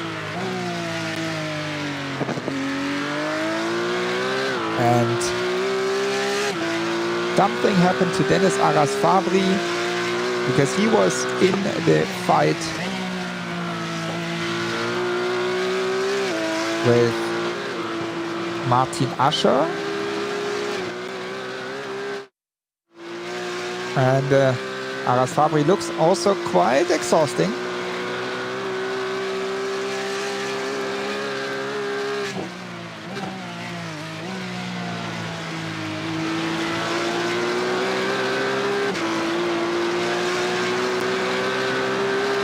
So anything happened there. We don't know exactly what happened. But he's only in 3rd position with a damaged car now.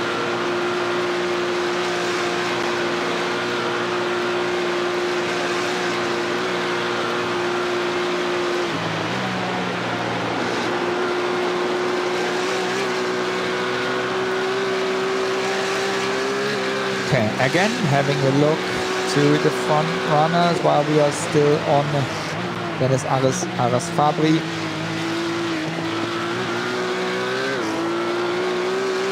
And you can see how he is fighting with his 911 GT3 Cup car. And we see here, that's the replay. He just touched the grass a little bit. Went on the grass. And then he had contact with an SP3T, an SP10 car, and another time twice with a Sim RC. That's a Sim RC car.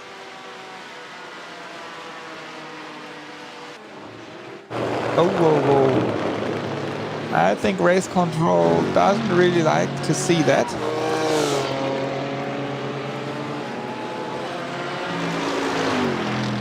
And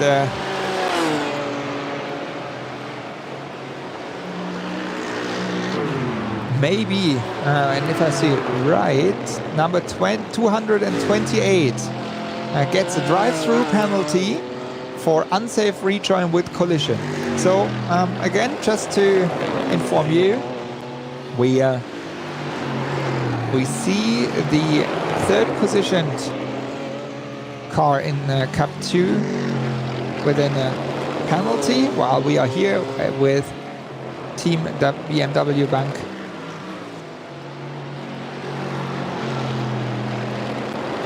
And Kai Kaschube.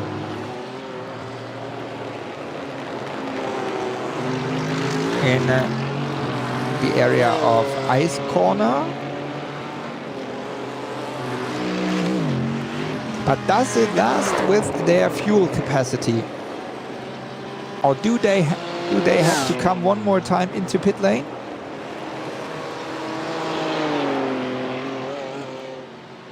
So that is the question we have.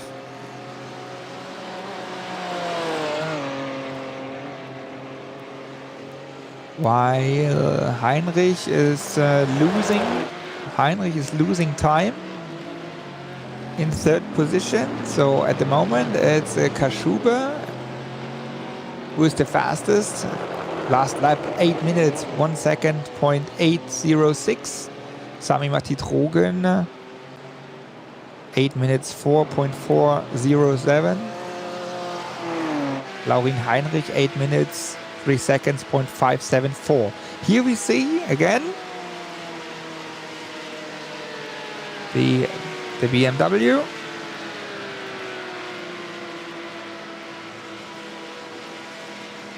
And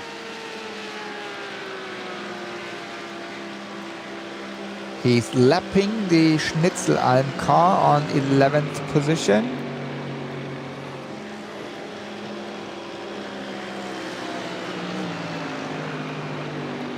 Okay, 30 seconds left in the 3-hour race. We are at Hohenrhein chicane and there is one more lap to go and they're coming into pit lane. They have to go into pit lane for a splash and dash. Here we go. And that's the chance for this car. MAHLE stays out. MAHLE stays out. And also BS stays out. So the only ones who went into pit lane is a team BMW Bank. Heusingfeld is fighting against the Lamborghini of Karl Jansson. There's the fight for 4th and 5th position.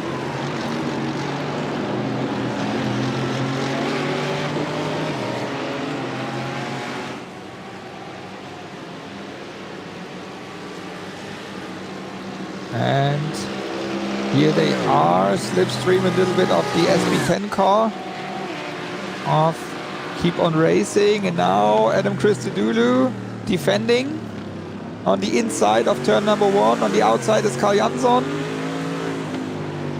Advantage for Christodoulou in the first try.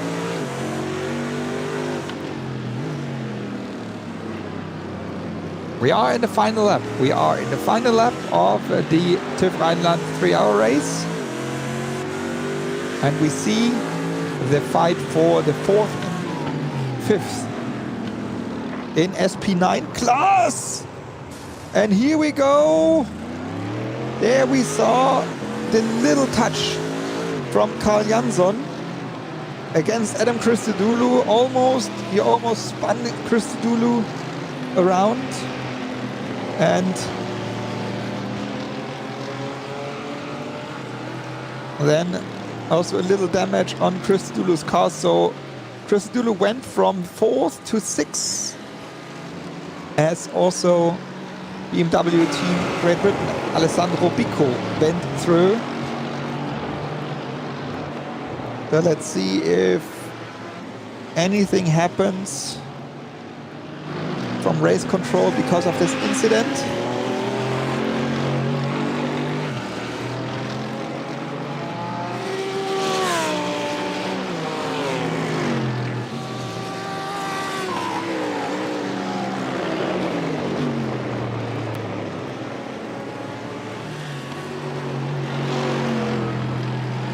And again, that's the replay here. Jansson tries to go to the inside, and then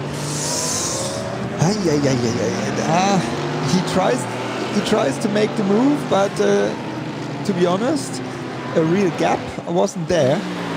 So maybe he could have waited a little longer, maybe to give it a try in the chicane or later here on the lap, but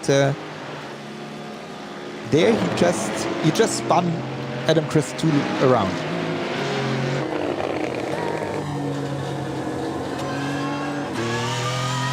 Jesse Krohn, we are on board with.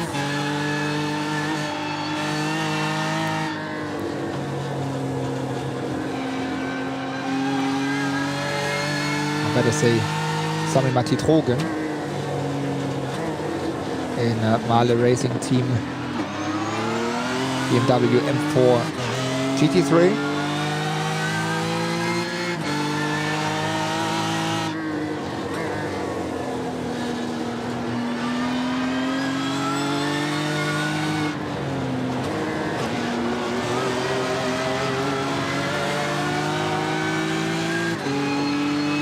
It's the leader of the race, and they have a gap to the second position car of a BS competition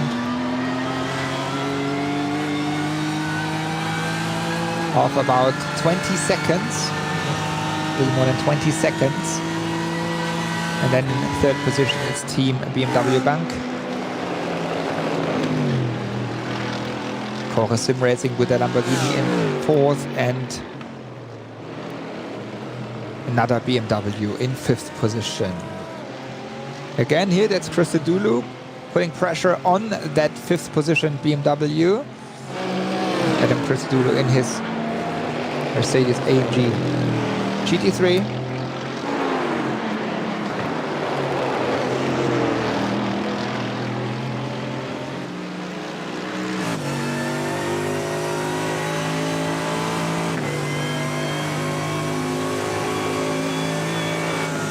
Here we go. Okay, so that's that move. As you saw, the Lamborghini was because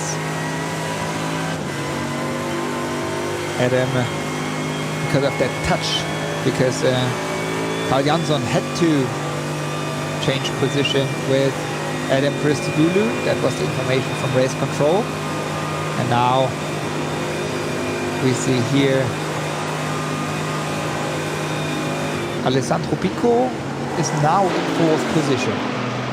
Behind there, that's Adam Christodoulou. And right behind there, that's the Lamborghini of Core Sim Racing and Carl Jansson.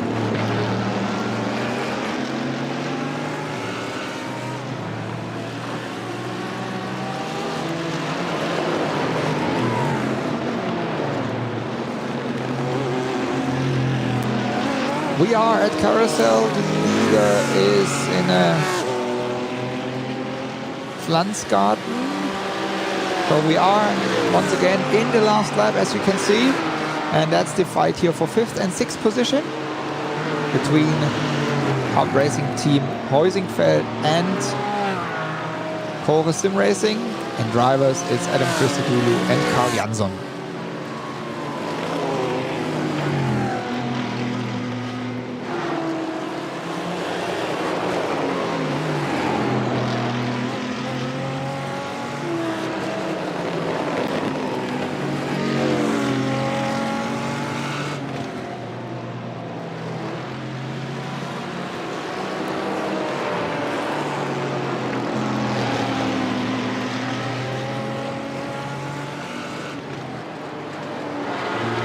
Again, Christodoulou has to defend very much.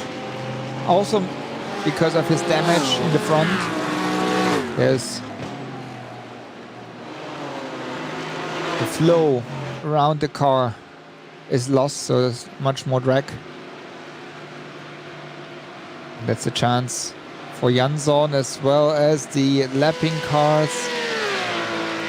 While, as we say, then Christodoulou has to open the door. Carl Jansson can make it through, and now he just let him pass. And a spin for Adam Christodoulou. Another spin then for Adam Christodoulou. While we see here MAHLE Racing Team now crossing the line. And the winner of the TÜV Rheinland 3-hour race is MAHLE Racing Team, Sami Matidrogen and Alex Arana in front of BS competition number 89. And Team BMW Bank, Kai Kaschube is the driver together with Bruno Spengler. In third position, we have a team, BMW Team Great Britain, Alessandro Bico and Jesse Crone. That's that car here, going through the chicane.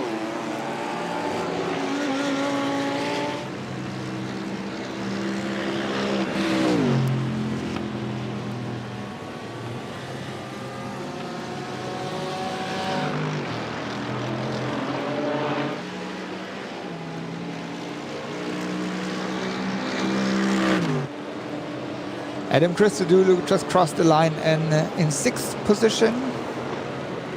And behind there it's Haupt Racing Team, his teammate AM Solutions, Dirk Müller in seventh.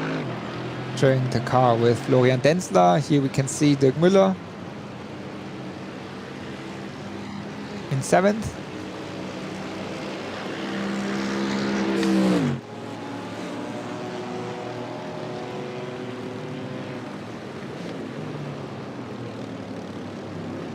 What a race it was.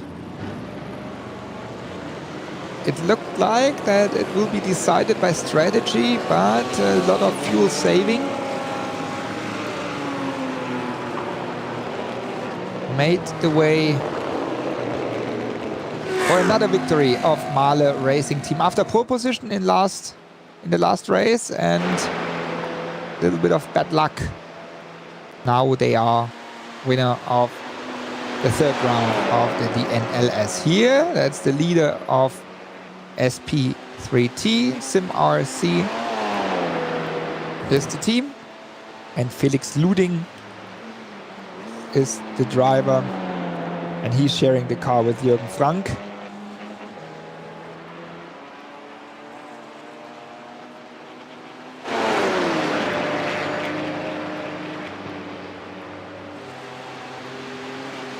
Second position car in SP3T is Team Heusingfeld.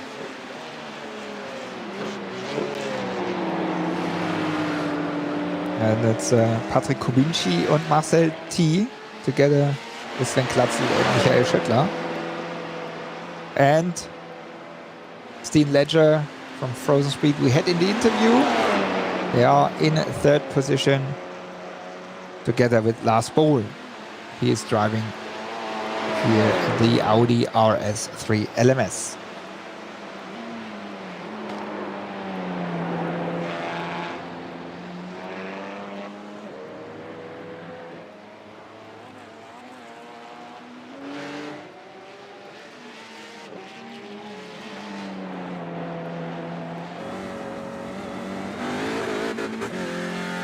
And the first one was the winner of the SP10 class. The first one we have already here, Marius Golombek, winner, as I say, of the SP10 class. And in their Porsche Cayman GT4 Club Sport.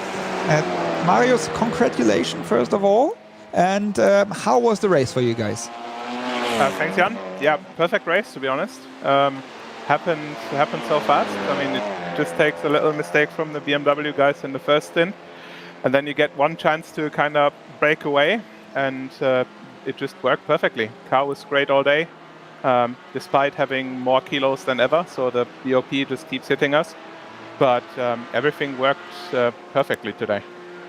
So now, after a little bit of unlucky race in the last round, you are now back in the real championship. So with the win, so how, after halfway through the season, how is the strategy and how is the tactic for the last or the second half of the season? Yeah, just as you say, we needed to win today because RSO has 2 wins and they've been doing a great job all season. And we did that today, so just to keep us in contention, we need to keep on winning, as simple as that. If they keep on being this strong, they're always in contention for a win. And even if they come second, we still need to win every round from now on. So it stays very interesting, and I'm definitely glad also Pascal did some practice over the winter and found a couple of 10th here and there, and it really paid off today, so I'm really happy about that. Coming from DNLS, maybe a little further down next week, another endurance race. Are you guys also sharing cars in the 24-hour at Daytona? Yeah, it's going to be Pascal and me, as well as Carl Jansson, who drove the GT3 car today, and Oscar Mangan, who drove the TCR in the first round. So that's going to be a really good effort as well. And we've been practicing more for Daytona than for DNLS, to be honest, and I can just hope that pays off as well. Okay, yeah, but if the win is the result here with a little less practice, then everything should be fine for next week. So thank you very much, Marius Golombek, together with Pascal Stix, winner of the SP10 class here at the third round of the DNLS. Thank you very much and congratulations once again, Marius. Thanks, Jan. So that's the SP10 class, and coming into the we just went through as we have to find out a little bit what the German stream is doing. We have one of the winners of the SP9 class. It's Sami Matti Trogen. So thank you very much, Sami Matti. Congratulations first of all, together with Alex. You made it after some difficulties in the last round and so on, pole position. How was the race for you? Because it looked like it's going to be kind of strategy race. Yeah, it was all about the strategy. We knew that we had a good tire wear in the race, so we decided to go quite long stints and also a bit different strategy than that. So I think it worked quite well, and yeah, it was good, really good race overall. As we had the BMW M4 GT3 the first time here at Nordschleife at the DNLS, how was the car to drive? And just let us know how it is after you've been doing quite a lot of racing in the Audi R8. You jump now into the BMW. So just let us know how it is to drive that car here. Yeah, I mean, it's a bit different than Z4. I mean, it's much more like a modern car than 4. I mean, Z4 was very old already. So, I mean, I like M4. It's a nice car to drive, and also, yeah, I have driven a lot of races with our Audi, and yeah, I mean, all the cars are a bit different, but overall, I like all these cars. Z4 was also nice. So. I mean, but BMW M4 looks much more modern than Z4, so it's nice. We have a couple of races to come. I just had Marius Golombek in the interview right before you. Next week we have Daytona. You, I guess, and or better say, I know you will be there, right? Yes, I will be there. So, what car are you driving, and what is the goal? For sure to win, but just let us know a little bit about next week. Yeah, so I will be driving with the BMW M8 GTE car, and of course, aim as always is to win. So let's see what happens. Thank you very much, Sami Matti Drogen, together with Alex Arana, winner of this round of the DNLS. Thank you very much and congratulations once again, Sami Matti. Thank you. So that's the winning team of the SP9, and we just wait for the rest, or while we wait for the rest of the drivers, we have a look on the results. MAHLE Racing Team wins this race, while we see the names are not correct, so it's Drogen and Arana winning the race. BS Competition, Heinrich and Sepanen in second, team BMW Bank Spengler and Kaschube in third. BMW Team Great Britain. Here we have Krohn and Biko. So that's just mixed. Core Sim Racing, Jansson and Zetsas in fifth. Mercedes or Haupt Racing Team HRT Heusingfeld. Christodoulos and Kowski in Hutzfeld. That's the sixth position. Seventh, Haupt Racing Team AM Solution, Müller and Denzler. 8, RN Vision Keep on Racing, Piana and Belet Siotis. And in ninth, Nimas Racecars eSport Rau and Nimas. So that's the top 9 at the moment in the SP9 class. And while we are again waiting for drivers coming into pit lane, finding their way to our room here, Schnitzelalm, Marcevic, Hertling, Haupt Racing Team Bildstein, Philpott and Giusa, Manfilter, Team HTP Winward, Dienst, Sedgwick, Iloma, ERC powered by FSP, TÜV Rheinland, Käferlein, Montermann and Freulen, Springhock and Beckmann for M&J Performance, and Johanna Motorsport Club Zalewski, Spiker, H&R Team by 5 Star, Franz Riedmüller, Fritz, BS Competition number 90, Fisser and Fuli. That's the result in SP9, while we have another driver here, Elias Sepanen, with us. So Elias, congratulations, second position together with Laurin in the beginning of the race. It looked promising for you guys, but then the guys from the crew from MAHLE Racing Team made their way around you. So let us know what happened. Why did you in the end had to let them go and just finish second?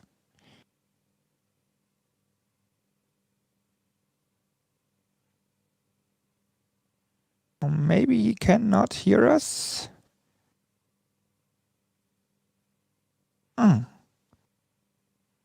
Maybe we have to find out that Elias can hear us as well. Looks like that he cannot hear us at the moment, but maybe we will fix that, and then we will come back to him later as well. And while we just saw nice pictures, kids having fun also here with sim racing, and when daddy is driving, we will have a short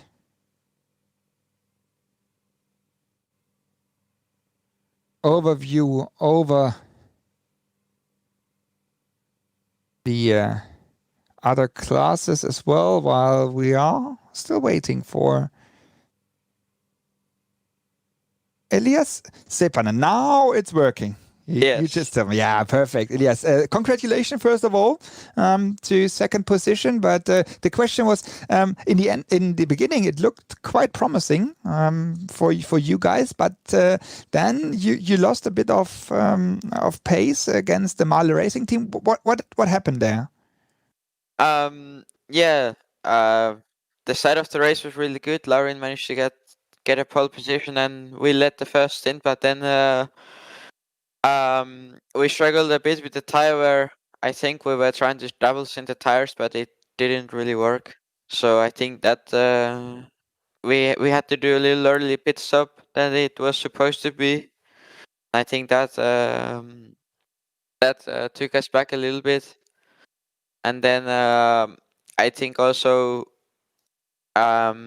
we got some damage from some curb on the track. So I think that caused us a bit of time.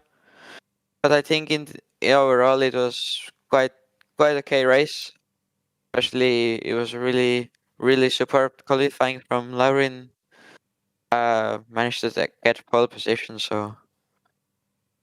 And Lauren just sent me a text message right before he had to jump into the car that he thought you maybe have to do another pit stop for refueling as the team as your teammates from team BMW Bank had to do, Kai Kaschuber. But in the end it worked out. So did you save and Lauren save enough fuel, or why did you not have to go into pit lane once again? Yeah, we actually, in the end, we actually had an extra lap of fuel, so it turned out quite good for us. Yeah, Kai and Bruno needed to do still extra stuff at the end, so we managed to get the place back from them. And yeah, I think the race also went extra lap than we thought. Perfect. Thank you very much for that detailed information, Elias. Thank you very much. As I know, you will drive as maybe all the others next week at Daytona. So crossing fingers for you, and also for the second half of the championship here in the NLS. Thank you very much, Elias, for taking the time, and good luck. Yeah, thanks a lot. So Elias Seppanen, the co-driver, second driver of the number 89 car BS competition, sharing the car with Laurin Heinrich.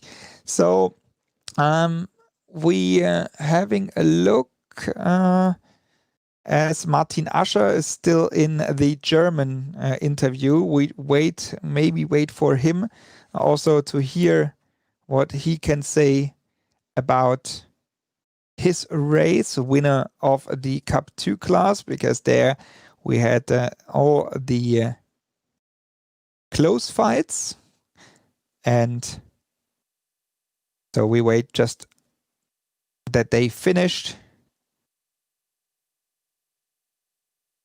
And yeah, but what an interesting race. Here we see the result of Cup 2 class. And as I say, Ascher Racing with Martin Ascher himself and Jirak in first position. And behind there is Butler Pahl, Norwegen Buschmann, and H2 Performance SRT, while VNS just dropped back because of their penalty they got. And yeah, so that was the result there. I'm just trying to get all the drivers in here to have a talk with him. So with them. And so we just wait. I just ask for Ascher. So here, Butler Pahl, Norwegen Buschmann, H2 Performance SRT, Asmussen and Lippert, MRS GT, at Deutsche Payment, Bodin Otterbach, VNS E-Motorsport, Aras Fabri and Lust. And we have the winner of these of this class, of the Cup 2 class, Martin Ascher, sharing the car with Jirak. Another very good result for you. Congratulations, Martin. How did the race went? Yeah, thanks, Jan. It was a really tough race, to be honest. From start to finish, very tight battles. I'm totally exhausted, but we are very pleased to finish first today. And we had you guys for almost half of the race, or maybe 2/3 of the race, in the stream as you were fighting so close together with V&S Motorsport, with MRS, and so on. So that was a very close fight. How was that for you? Did you sometimes, because it looks sometimes you can go faster, you were waiting for the right moment? How was that fight for you? Yeah, not really. So we were pushing from the first lap onwards, and I couldn't build a gap on the Döttinger Höhe. Sometimes we didn't push as hard that we can manage the timing to re-overtake again. But yeah, it was so intense. And then finally we miscalculated the total amounts of laps. So we had to pit again. And yeah, I think in the end it was like 2 or 3 seconds to win the race. You guys are very strong now in the championship. So we are very much looking forward as we go into the second half of the championship now. And we love to see, especially in Cup 2 class, these close fights. So thank you very much, Martin, for taking the time for that short interview, and crossing fingers for you guys for the next races. Yeah, thank you very much. See you next race. Bye. Thank you. Bye-bye. So that was Martin Ascher from Ascher Racing, sharing there, as I say, the car with Markus Jirak. In the SP3T class, I tried to get the winners of the race, but they seems to disappeared already from here. So unfortunately, it looks like we are not able to have a chat with them. But yeah, in the end, it's SimRC SP3T team. Felix Luding is one of the drivers. Jürgen Frank is the second driver. They won the SP3T class, and again, they are building now their they're building up their gap and their championship chances. It will be very much interesting to see how that is going on for the next couple of races as we head into the next race. Already mentioned in the beginning of the stream in February, and the last race we will have in March. So yeah, we are over half time now, and already seen so many close races, close fights, and I just see that Jürgen Frank came back for the German interview, but maybe we wait for him quickly to have a chat with him, and until he went through in the German stream. That's it until here from the TÜV Rheinland 3-hour race. And what a race it was. A very nice and strong debut from the BMW M4 GT3, but also, not only from this car, also from the cars of Lamborghini. While we here, last but not least, see the result of the SP3T class, SimRC, as I said. Jürgen Frank and Luding winning the race in front of Team Heusingfeld, T. Kubinci, Klatzel, and Schöttler. Frozen Speed, Full Send Racing in third position, Ledger and Bohl. Right behind there, it's SimRC, Low Grip Racing, Raceline SimSports, Bernina Racing Team, and in 8th position, Power Team Racing. That's the top 8 in SP3T. And congratulations there to Jürgen Frank and Felix Luding for another strong race.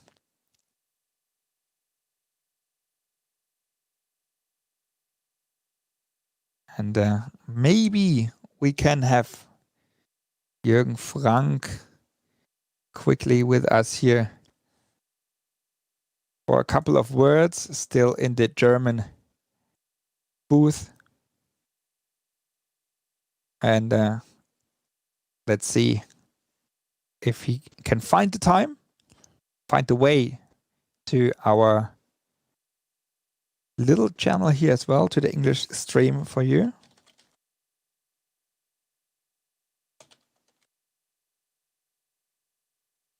And while we are waiting for Jürgen Frank, we can have one more time a look onto the calendar when we are back here at the Nürburgring Nordschleife on the 20th of February for the NIMEX 3-hour race. And there we meet back here. So in about 4 weeks, we meet here again. Then on the 6th of March, Lego Technik 3-hour race, as we have Lego Technik as the new partner from DNLS. But first of all, not a new partner, but Jürgen Frank is here. Congratulations, Jürgen, for you and Felix for winning the SP3T class. Another strong race from you. How did the race went? Because it was a lights to flag race. Hey, yeah, thank you very much. At the end, it was not that easy, at least for the first 2 hours. At the starting phase, we had a bit of luck because we had 2 cars in the front row with our team. And the other car had a few fights with the guys behind. So we could manage a gap of like 2 seconds, which was just at the border to the draft to Heusingfeld. And